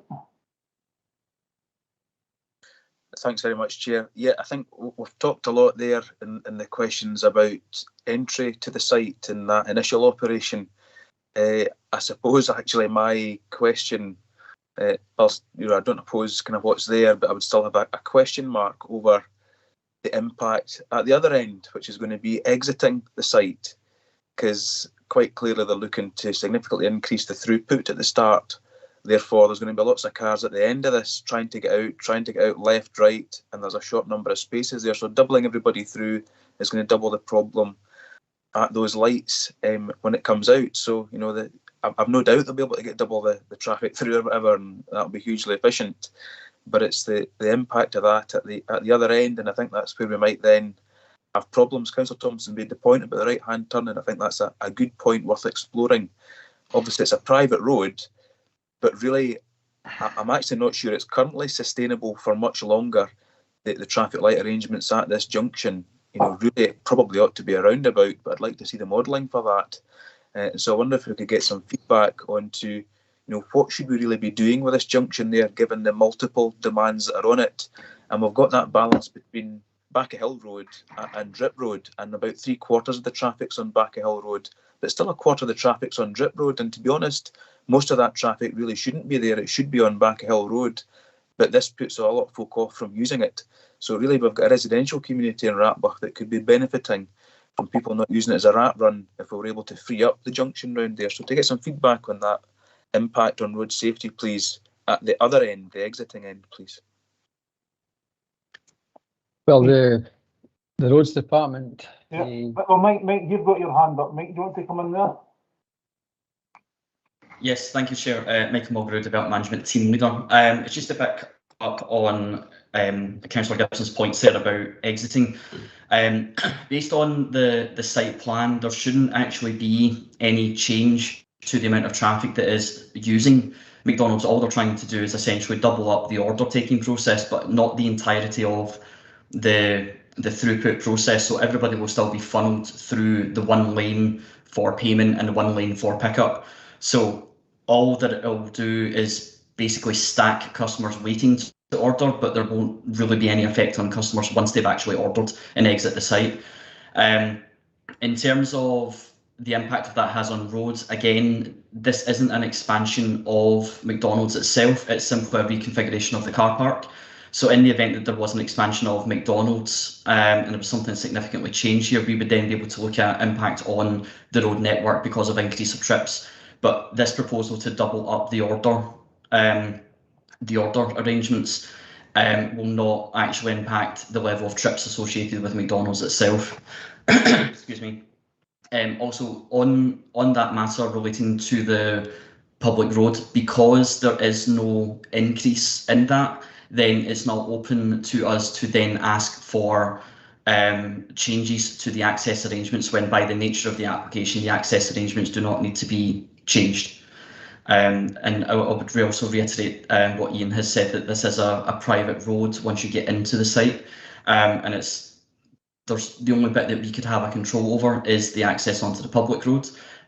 But as I said, because there is no change to the development itself in terms of floor size or increase in parking requirements, there's little option to us to address any concerns about road safety through this application. Okay, thanks for that, Mike. That's very comprehensive. Councillor Berrell. Yeah, thanks, Chair. Yeah, it's just to pick up on that very last point about what this might do overall to the numbers of customers going onto the site and to the capacity of this restaurant.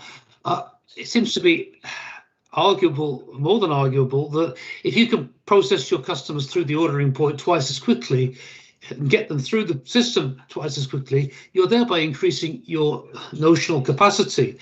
And if people can get, at the moment, I wonder whether it's self-regulating in that if people see there's too big a queue and the whole junction looks to be snarled up, that people would just drive on by and go elsewhere or come back later. Whereas if they see that people are smoothly processing through the ordering point, it's more likely that they'll come in the first place. So it seems to me that this will lead to an increase in capacity and will lead to an increase overall in numbers and increase the pressures on this junction.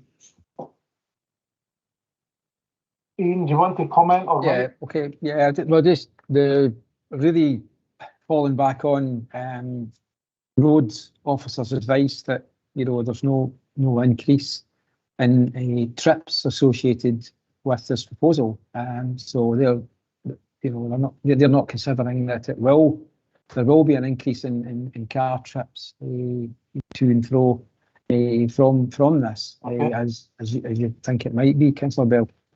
Okay, Councillor Dodds. Thank you. I just want to ask, is there a working model in relation to McDonald's? Have they done this before on other sites? And has it worked or has it caused a problem? And I agree with some of the comments made by my fellow councillors. I think it will actually chocker that junction, and it is a dangerous junction. And people are queuing back to the roundabout before you get into the rat block, getting into Sainsbury's. So is there a working model that McDonald's have in relation to this at other sites? They didn't provide, we didn't ask for, roads department officers didn't ask for it, wasn't considered necessary in processing the application to date. So no, there's no working model submitted. Mike, you want to come in at that point? Yes, Chair, just anecdotally, having used this setup at various other McDonald's where they've used it, I would say that this does seem to be fairly a standard operating model for them, and many of their newer drive-thrus seem to use this configuration, and many others have been retrofitted to provide this configuration. Okay, Councillor Gibson. Yeah, thanks, Chair. Yes, it's the exact same kind of arrangement they've got at the new McDonald's out at Springcairns Retail Park, and it is actually highly efficient, and you can see that operation there, that it's working. But I would struggle to accept that a business whose job it is to make money would look to make such a change like this if it was only going to keep the business and income the same. I would like to think there's surely some business rationale for them looking to make this change.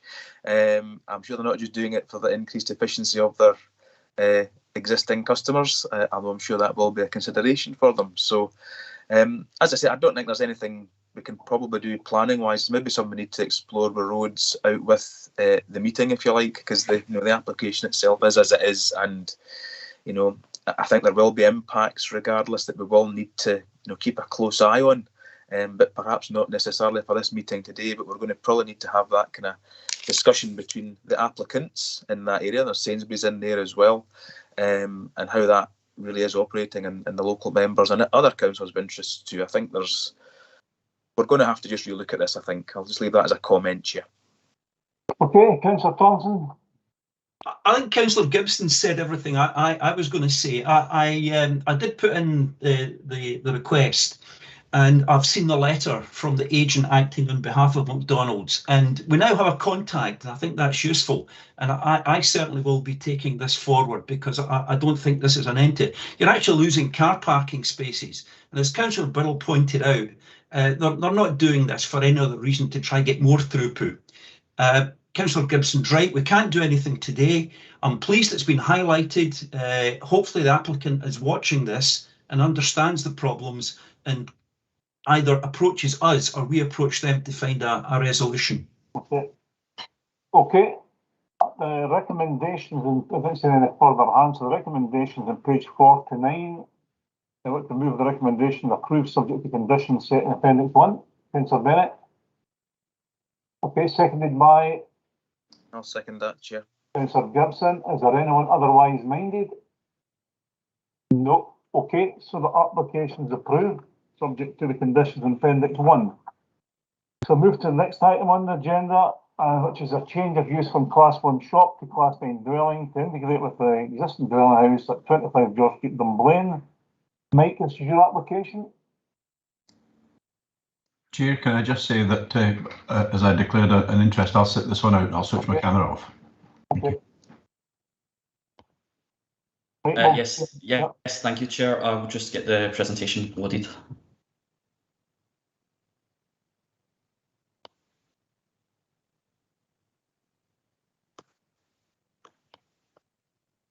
Can panel see that? There should be the location plan on screen. Yep. Okay, thank you, Chair. This is an application for a change of use from Class 1 shop to Class 9 dwelling to integrate with the existing dwelling attached to 25 George Street, Dunblane. The site is within an established residential area and not within a network centre. The change sought is relatively simple. It is a change of use to a storage area for a house. External alterations are not sought at this time. However, should panel agree the recommendation, the site will then benefit from the standard householder permitted development rights once implemented. Here are some photos of the area for context. This picture shows this site from George Street, from slightly from the south, looking towards the house and existing shop. Here is the full principal elevation looking at the front of the existing shop and the house. The area there highlighted as the Dunblane store is the area that will be subject to the change of use to integrate with the existing dwelling sits behind it. That concludes my presentation. As per the report, my recommendation is to approve. Okay, thanks for that, Mike. I'll open up now for questions. A silly question I've got here, Mike. I presume this will result in the loss of the shop. Yes, it will. Yes, which is always a pity for a local community to lose a shop like that, but that's market dictates that. Any further questions? No, no hands up. So the recommendations on page 49 to approve it. Anyone like to move the recommendation? Well, I'm happy to move it. If nobody else is going to do it, I'll have to move it as per the condition set in Appendix 1. I'm looking for a seconder. Councillor Bennett. Councillor Bennett, you want to second it? You're on mute. I'm just double checking. Yes, sorry, I'm nodding my head furiously, Chair. Yes, I'm happy to second it. Okay. Anyone otherwise minded? No. Okay, so the application is approved. Move to the last item on the agenda, which is item 9, well, the last planning item anyway. Item 9, which is erection of 89 dwelling houses in principle, erection of 5 number class 1 buildings and facility, demolition of remaining buildings or remediation of the site with associated infrastructure, open space, landscape and drainage, and clear works at land and buildings at the Killern Hospital. Killern. Mike, this is your one. Chair, could I just intervene again? I said earlier about the item 9, I flagged up a potential what I thought was a conflict of interest as a member of the IJB. I've taken advice on this and considering that what we're asked to do in this paper is to revisit the conditions. I was part of the planning panel back in October 2020, which first heard this, and 12 months is a long time, and if I was hearing it, I knew I may have a different view, but I was part of that, and I'm very happy to stand by the decisions of that panel, and we're asked to consider the conditions. So I don't feel that I'm in conflict as I did at the beginning of the meeting. So I just wanted to clarify that. Thank you, Chair. Councillor Farmer, presumably you'll be the same, or you come to a different conclusion? Well, to me, it's saying that planning permission is sought for the erection of the dwelling houses and associated works. So on that basis, I would probably withdraw on that basis, given I'm a member of the IGB. Okay, that's fine, Councillor Farmer. Right, thank you. So you just put your camera off and mute. Obviously, there's a regulation item to come up after this. So, okay, Mike, no good. Okay, thank you, Chair. Members will recall that at the meeting of the Planning and Regulation Panel on the 6th of October 2020, the panel approved application 20/00098/FUL, subject to conditions and satisfactory conclusion of a Section 75 legal agreement. That application was for the erection of 89 dwelling houses with in-principle erection of 5 number Class 4/Class 1 buildings and a care home facility, demolition of remaining buildings and remediation of the site with associated infrastructure, open space, landscaping, drainage and tree works. Excuse me. This application has been returned to panel for decision as the developers have requested a change to the previously approved conditions.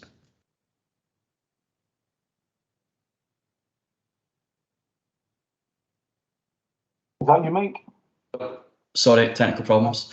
As set out in the report, the site is envisaged to be developed in 2 phases, with the larger Site 1 outlined here in solid red, coming forward in detail for residential development, and Site 2 outlined here in dashed red line coming forward in detail at a later date. There is no change sought to this phasing. However, the decision taken by panel included conditions that require the entire site to be remediated prior to the development of any part of the site. The applicants are now seeking to alter those conditions to allow each sub-site to be remediated independently of each other. Members will see that this is the smaller of the sites and with fewer buildings. Members will also note from the report that the site is less contaminated and requires less remediation than Site 1. This is the site layout as presented previously at planning panel. There is no change to this site layout. However, as set in the report, additional details of landscaping and boundary treatments between Site 1 and Site 2 have been requested as part of the conditions. Members will also note that there have been consequential changes to other conditions as a result to ensure that previously recommended conditions can be fulfilled as originally intended. I have included this photograph for context to show the current view of Site 2 on approach from the A81 travelling northbound. You see here the ridgeline of the building that is existing on Site 2, with Site 1 sitting further behind. That concludes my presentation. As per the report, my recommendation is to approve subject to conditions and the conclusion of the Section 75 legal agreement. Okay, thanks for that, Mike. Mike, I have a number of questions. I've got real concerns over the proposal here. I'm really concerned here that, and I think it's somebody that, you know, the Blainfield former printworks here and the way that government and local government have to pay for contamination after the event, it's still fresh in my mind here. But so what's to stop Cala doing the development, taking the profits? And my understanding of the situation is that Site 2, you refer to, is in separate ownership. So what's to stop them taking the money and running and leaving the council, or, you know, a site that's probably not very, you know, very marketable given the levels of contamination? So what's to stop them? What safeguard can the council have that won't happen? So it is absolutely a possibility that Cala will carry out the decontamination of Site 1 and fully remediate that, carry out the housing development and then leave the site. That is why, as the conditions have been split, we first had to establish that technically that could be done safely and in compliance with the correct regulations. Once we've established that, the second question was, so the intention was for Cala to only ever do the residential site, and Site 2 would come forward at a later date. In this regard, the conditions set out that we can achieve a technical arrangement whereby before Site 2 comes forward, it has to be remediated. This will be irrespective of whether it is Cala that brings that forward or whether it is a different developer. So the safeguard to the council is that no matter what happens and who develops it, before anyone puts a shovel in Site 2 to start development, the ground has to be remediated. What the change is basically, instead of the site being remediated all at once in the one go prior to any development, we are seeking, the applicant is seeking to split that arrangement so that it can be done independently of each other. Well, thanks for that, mate. I have to come back on it because a prerequisite, if you look at page 181 of the local development plan under Calerton and the towns and villages, a prerequisite in the local development plan that this site is contaminated and then as part of any residential development. So that concerns me that we've been asked when the LDP is supposed to be sacrosanct, all the decision making to be based on the thrust and the guidance in the local development plans. That concerns me. I'm going to ask Joanne Wilson from Environmental Health, who I think asked along today. Joanne, can you just confirm your presence here, please? Joanne Wilson from Environmental Health. Sorry, I was muted. Yeah, I'm here. Joanne, in relation to the level of contamination on Site 2 that's referred to, you know, my understanding is that your team's had a look at this. Can I get your comments on that, please? Yeah, I mean, we looked at the ground investigation report, which was covering the full site. There was limited contamination actually found in the site, in Site 2 as part of that ground investigation, but we feel that further work to investigate that will be required, but it's not unusual. Any levels of contamination found were not extreme, and obviously asbestos would be our main concern. And there's lots of regulations governing how that will be managed and how that can be managed. And we've gone externally to an asbestos specialist who has confirmed that any further investigation can be carried out and remediation of that site could be carried out safely with residential housing being in place on Site 1. Right, okay, and Mike, I think the last thing, or maybe Chris Cox would answer this for me, is in relation to my concern here is the council could be exposed to picking up the bill for this in the future. Is there any way we could insist on a bond being applied to this? Or would that not be reasonable just to protect the council's interest or the public purse generally? Mike, you put your hand up? Yes, thank you, Chair.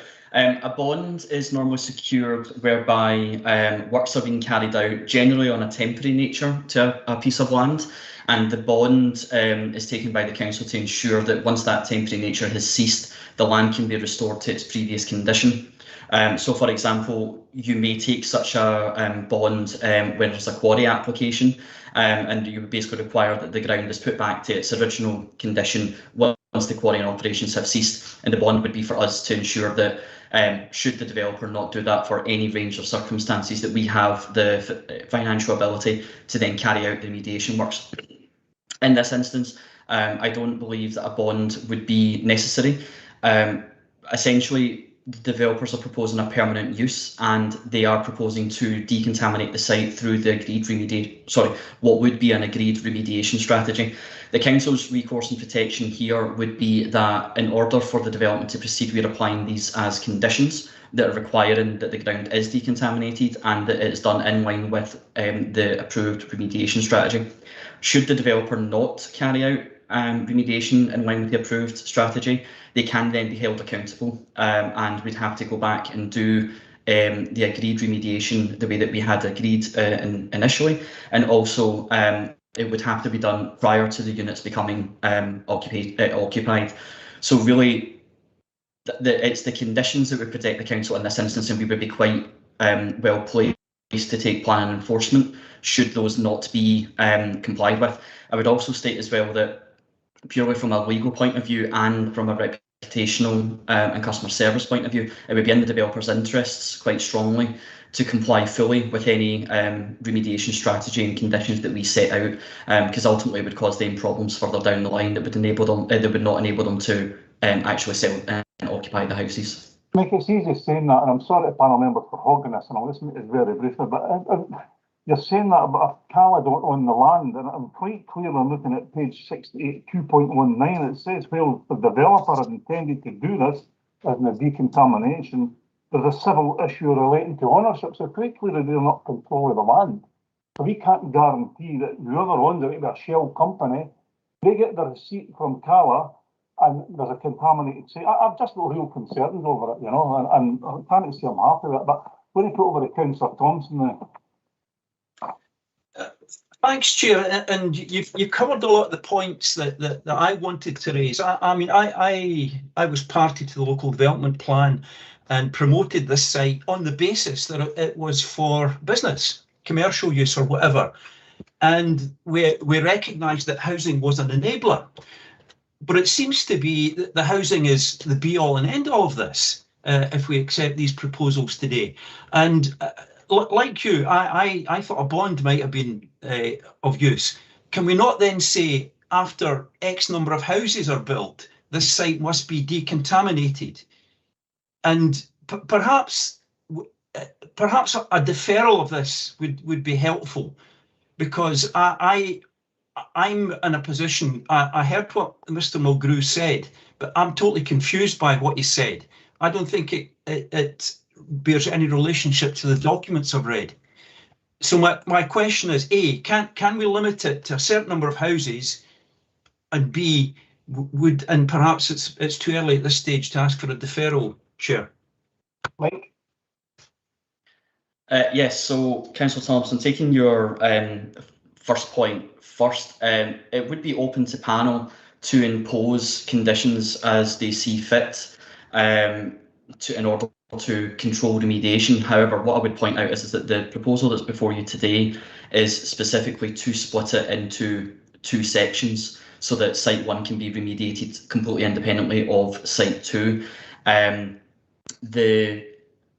terms of the comments have been made in terms of Cala decontaminating the site and walking away, I would just point out that panel's previous decision on this application is a material consideration, but also just to highlight to members again that the application that was before them last October didn't actually include any detail of the commercial element, and it was always intended that those would be taken forward at a later date and not by Cala. Again, just to address a point there of concern about the imposing of these conditions, any developer who then becomes involved in this site, if they're wanting to implement this planning application as it is in front of us today, they have to follow those conditions. So the conditions have to be complied with no matter who is carrying out the site and the site works. So for example, if Cala decided to get their consent and then walk away and pass it on to another house builder such as Taylor Wimpey, then if Taylor Wimpey wants to implement the scheme that's in front of you today and that is approved, then Taylor Wimpey are also bound by those conditions. That's just as an example. Okay, Councillor Beryl.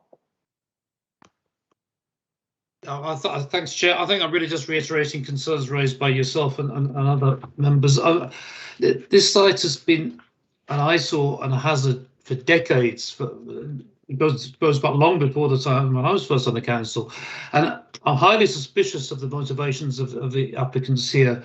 It seems to me quite likely that they remediate site one, build the houses, sell the houses, and maybe they don't walk away, maybe they just leave it indefinitely into the future. But there's then little incentive, little commercial incentive for them to remediate site two. So I don't understand the recommendation. I would require a great deal more convincing as to the motivation of the applicants and to the safeguards that would be in place on behalf of residents of Killearn and the council come to that. Okay, more a comment. Yep, Councillor Bennett. Yeah, Chair, I started off from this having read the papers that it was very much that it wasn't really possible.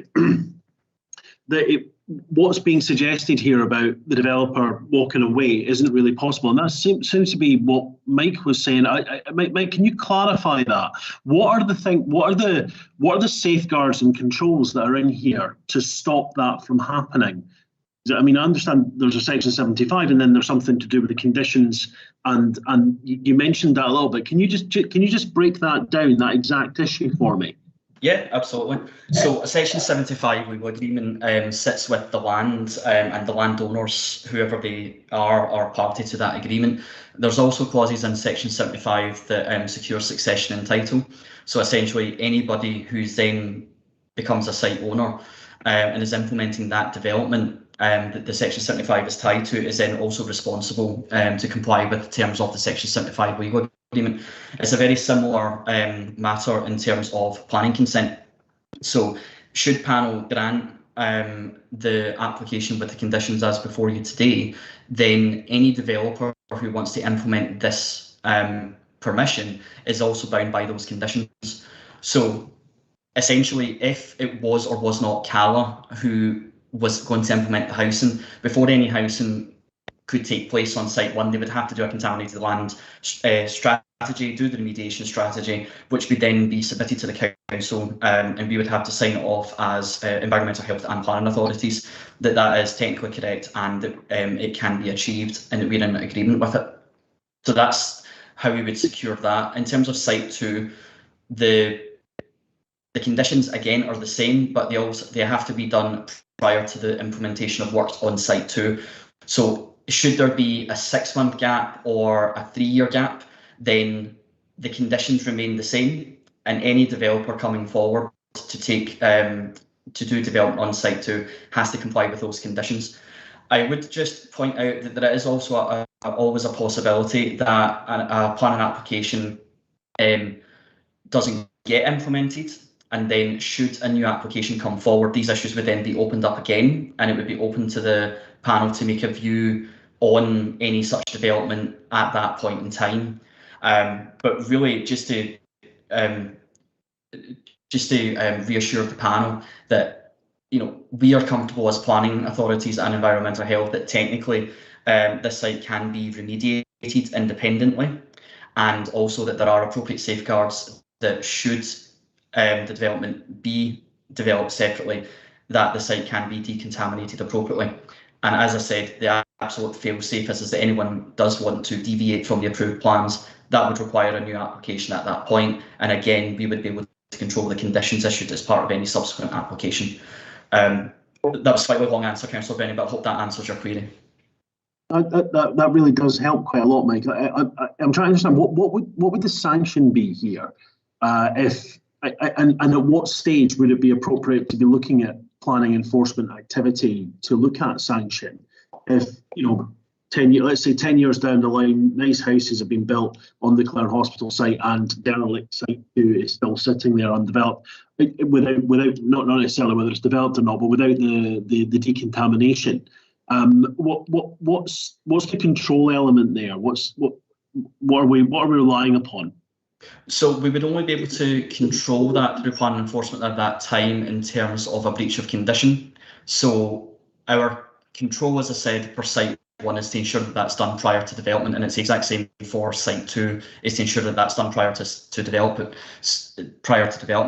So in that example whereby site 1 comes forward and complies with the conditions as required, and site 2 doesn't come forward, as long as there's been no breach of those conditions, the council wouldn't actually be able to take any enforcement action. So if the land just sits there and there's no change and nobody starts building anything, there's no breach of conditions in planning terms, and we would be unable to take planning enforcement. If, however, somebody did come in and started doing engineering works that required planning permission and they hadn't complied with the conditions, it is at that point that we could take swift enforcement action. Okay. Right, I see. Councillor Gibson. Thanks very much, Chair. Just a procedural question, please, in relation to this application coming to the panel today. It's stated on page 65 that the agreement has not yet been concluded. As the formal decision has not been issued, it's appropriate to consider the changes to conditions sought by the applicant before the decision is issued, rather than by a section 42 application at a later date. Now, that would obviously be the normal course, as you know, you've been to panel, you've had the decision, that's that, and if you do want to change that, you should be coming back with a section 42 application. So, but I'd like to know why that's considered appropriate in this case, because that to me is not especially clear. I'd like to realise or to understand why, because normally when there's a further application, there's then opportunities for consultation, for people to feedback in, etc. So yeah, if I could give a bit of background, please, as to why that course has been taken. Mike or Chris? Yeah, absolutely, I can answer that one. So Councillor Gibson is correct. Normally where planning panel have made a decision to approve subject to section 75, officers then, you know, we go off and do the section 75 negotiations and get that signed. And then once the decision is issued, that is then the formal decision of the planning authority, and any change to the formal decision has to be done by either a new application or an application under section 42 of the Planning Act to vary the conditions as set out in a previous consent. In this case, because we haven't actually issued the formal decision notice of the planning authority, essentially planning panel have taken a mind to grant positions subject to the satisfactory conclusion of the section 75, but the section 75 has not yet been concluded and has not been signed by either party. So therefore it was considered appropriate that we can consider this request basically as a section 32A, which is an amendment to the current planning application that is still before the planning authority, because we haven't actually made a formal decision. Sorry, we haven't actually issued a formal decision on the application. Okay. Chair, could I come back in that? I'm not especially enamoured that that's the kind of situation, because if it happens in one situation, surely we could find ourselves in a similar position with anybody that hasn't got a section 75 signed, that they can request to come back before the panel. Chris, could you maybe give us a kind of overview position on it? Any reassurance you can provide or feedback, please, because it just doesn't seem to sit especially well with me, to be true. No, it's a very important procedural matter, and we've consulted with legal services. Mark Easton's on the line, and I think I'll probably refer it on to Mark. What I would say is it's really critical in our consideration on this, the fact that the applicant themselves are not changing the proposals. So the proposal remains the proposal that went out to consultation and on which everybody made representations. What is changing is the conditions which the officers brought forward to panel. So that's maybe subtle, but that was something that nobody had any prior sight of, as they don't until the report comes to panel. It's not that the applicant themselves have changed the proposal that's in front of panel. But Mark, if you're on, able to advise? Yep, yeah, it certainly can. So I suppose Councillor Gibson, the state of this application is that it sits at a minded to grant, and I think it's probably more to do with some practical difficulties in the positioning of the applicant, that the applicant has indicated, I believe, that they're not in a position to sign the Section 75 agreement as it stands, because executing Section 75 would result in the conditions being issued as is, and then they would come back with a Section 42 application. Officers can't change the conditions as they stand, and given that part of the decision was in relation to the remediation of a contaminated site and a change to the proposal, it's not removing the requirement to remediate, it's just the phasing of the remediation. It was viewed as appropriate to bring it back to panel for that decision. In terms of sort of the statutory processes that sit behind it, you can amend planning applications at any point until they're determined under the legislation, which is the Section 32A reference that Chris has made. And that would be viewed as the most appropriate process that should be followed, with a view to everybody. In terms of consultation, there would be no requirement to consult actually either under a Section 42 application or so should I say hold a hearing session. There is consultation, but there is a degree of discretion in these things, and it was viewed that this was the most appropriate route. Okay, Councillor MacDonald. Thank you, Chair. Thank you, Chair. I was just wondering two things. I understand we're changing the phasing of the remediation. Is this the worst part of the site that they want to remediate later? And do we have any idea how much it would cost? Does it actually make housing unviable on that site? The second question is, were our original conditions competent and reasonable? Okay. Yeah, I can take that one. So taking your first point first, the most contaminated part of the site is Site 1, which is where the housing is proposed. So essentially, we will be securing that the most contaminated site and the larger portion of the two subsites is remediated to bring it back into active use. I've set that out in the planning panel report in terms of reaching a balanced planning judgment that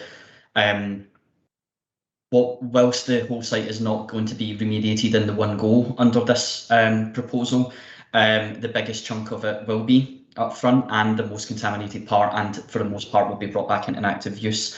The second point that you raised in terms of the conditions, yes, the conditions that we recommended to the planning panel previously were competent conditions and could be applied. As we said, the only reason that we're seeking to change this now is because the applicant has requested to do so. And it is my view, in conjunction with environmental health, that the conditions we're proposing are still competent and can be complied with. Essentially, Councillor MacDonald, we have taken the previous conditions and split them so that they can be done over two phases rather than one, but the conditions are more or less the same. Although I have set out in the report there have been some consequential changes to other conditions that were also kind of prior to commencement conditions, just to ensure that we still get the right detail at the right point in time. But remediating the second site wouldn't make it unviable then? It's not a cost issue, in your view? In my view, there is no reason other than the applicant is citing some civil difficulties in terms of complying with it, but in planning terms, there isn't any developer contribution concern other than what was already reported to panel back in October relating to the viability of the site.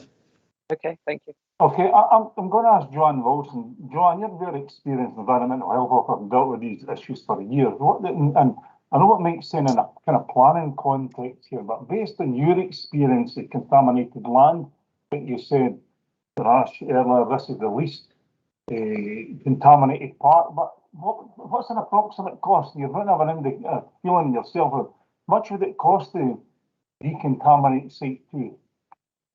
Honestly, costing is not something that I have any knowledge of. But what you have on that site is, I mean, the actual cost of remediating site 1 will be vast, because there are numerous likely remediation measures, including possibly digging out some material and exporting off site. There are gassing issues, so there's gas protection to be put in every dwelling on the property. They are capping, they're using a geotextile layer in all garden areas and then capping that with clean material. And they're also having to remove vast amounts of asbestos. So where you have on site 2, where it's a commercial use, the risks are reduced in terms of you don't have people out in gardens digging up soil and so on, and people are not living on the site. So the remediation measures may be slightly less onerous. For example, capping layers might be reduced. Gas protection is probably likely to be required. And the structures on site 2 and the buildings are very similar to what's on site 1. So that will be a licensed asbestos contractor who will need to go on the site and remove that material. But honestly, I'm sorry, I have no idea what that would cost. Okay, thanks, John. Mike, I think the thing for me is it makes it very clear in the LDP, as a prerequisite of the LDP, that should be fully costed, the decontamination. It says it on page 181, so, surely we should have been seeking that from the outset. What was the cost that could have been? Then it'd be very easy to break down how much it would cost, for this section of it, and does it render it inviolable, as Councillor MacDonald says. So, can I hear your comments on that? There has been, in a way, a costed remediation plan that was part of the information submitted to us as part of the viability assessment that was passed to the district valuer, which informed the previous conclusions reached on the reduction of developer contributions for this site.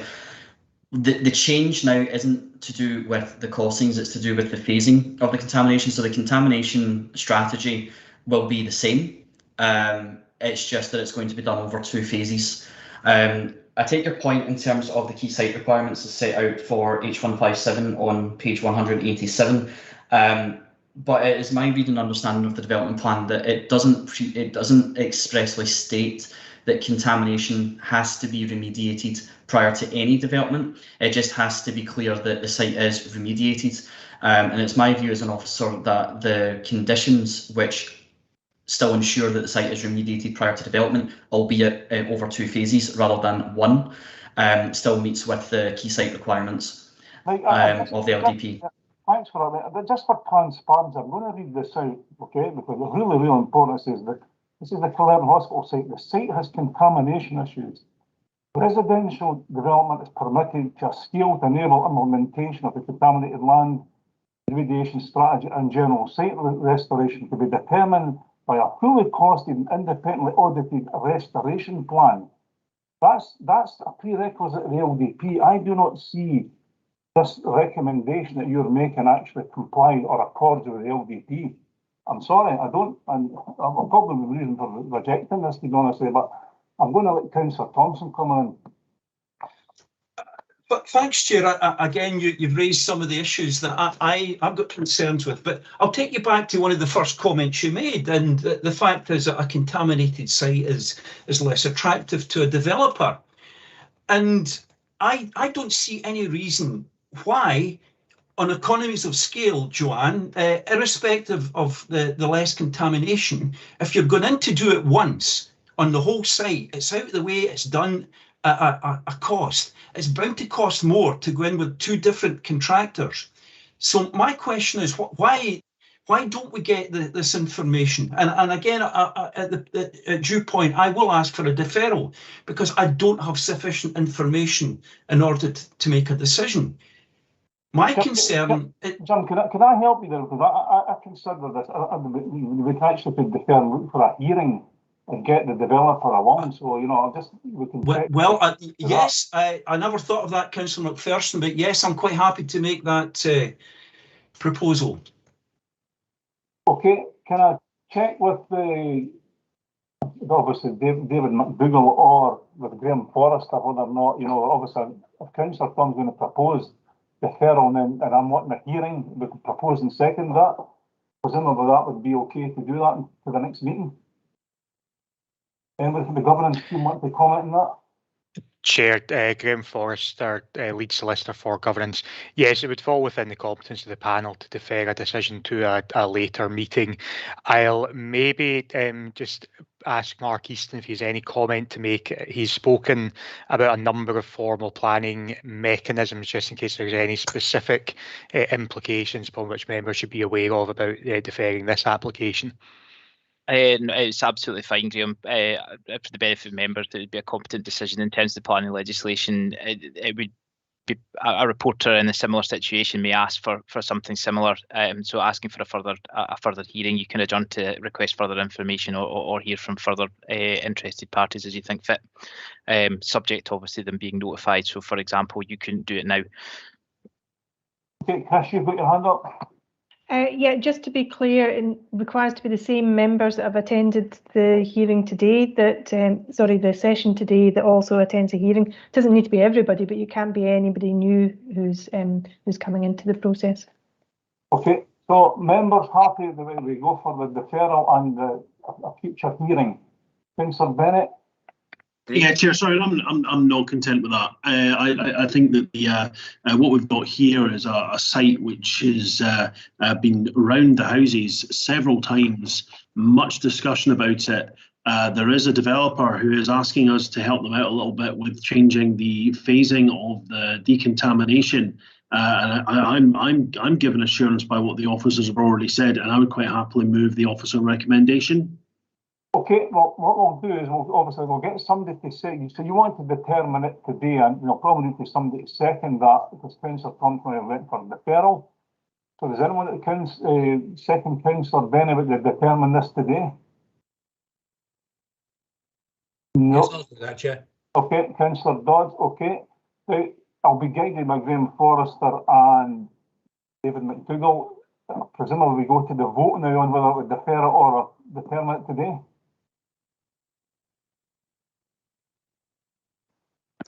Yes, Chair, we can go to the vote. We can class the moving the recommendations as the motion and the movement to defer from you and Councillor Thompson as the amendment. And vote in normal way, if your members are happy. Councillor MacDonald. Yeah, can I just ask, if we defer it, what are we specifically asking for? Is it a hearing? Is there specific information we want? We should nail that down. It's a hearing so we get more information from the applicant and potential landowner. Yeah, that's the purpose, to try and get more information. Well, I think we should also be prescriptive about what information we really require if we're going to do that. Well, more information. Well, Jim, you propose that. Then what's your purpose? Yeah, well, I think I was leading up to the point that a single contract to remove remediation would be cheaper than two separate ones. I don't think anybody could argue that. So I would like to understand the costings. And the point that you made is it's very clear in my mind in the LDP what we expected of this site. And I don't think what we're doing meets those conditions. So that would be the basis for a hearing. Yeah, and I second you on that basis. Okay, we're going to carry out the vote now. So David, over to you. Okay, thanks, Chair. So just to confirm, Councillor Benny, seconded by Councillor Dodds, has moved the recommendations, which is to approve the application, and Councillor Thompson, seconded by Councillor McPherson, have moved to defer the applications subject to a hearing for more information. So voting first on the amendment from Councillor Thompson and Councillor McPherson, please indicate for, against or not voting. Councillor Benny. Against. Councillor Barrow. For. Councillor Dodds. Against. Councillor Gibson. For. Councillor Houston. For.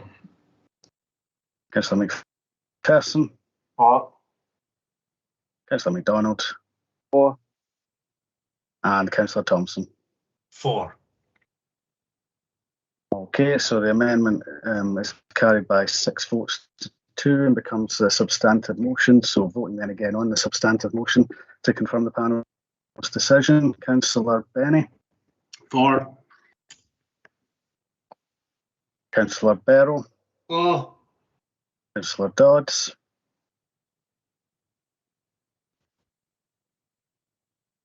Councillor Dodds.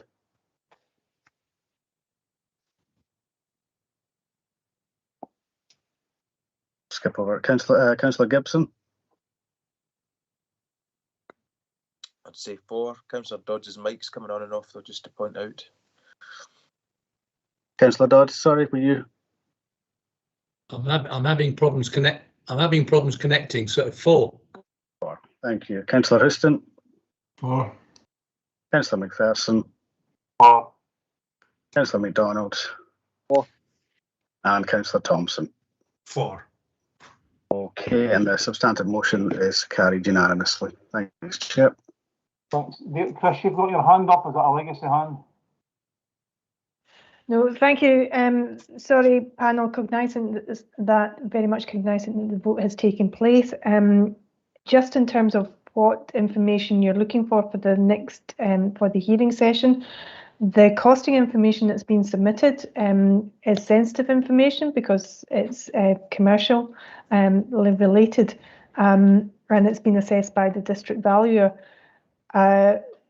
We need to, just to point out, we need to give some consideration to how best to the format for the next panel and how you receive that information that you're looking for. Okay, that's fine. Okay, so the decision is to defer it to a future hearing, a future meeting. Okay, now the members want to have a break, or do they just want to go into the regulation side now? What do they want to do? Just go on. Carry on. Yeah, everybody happy with that? Chair, we may need 5 minutes to get the applicant and Police Scotland on the line. So purpose of a 5-minute break would be helpful. Okay, thanks, Darren. So we'll come back at 1:45, is that okay? 12:45 we'll reconvene. Thank you.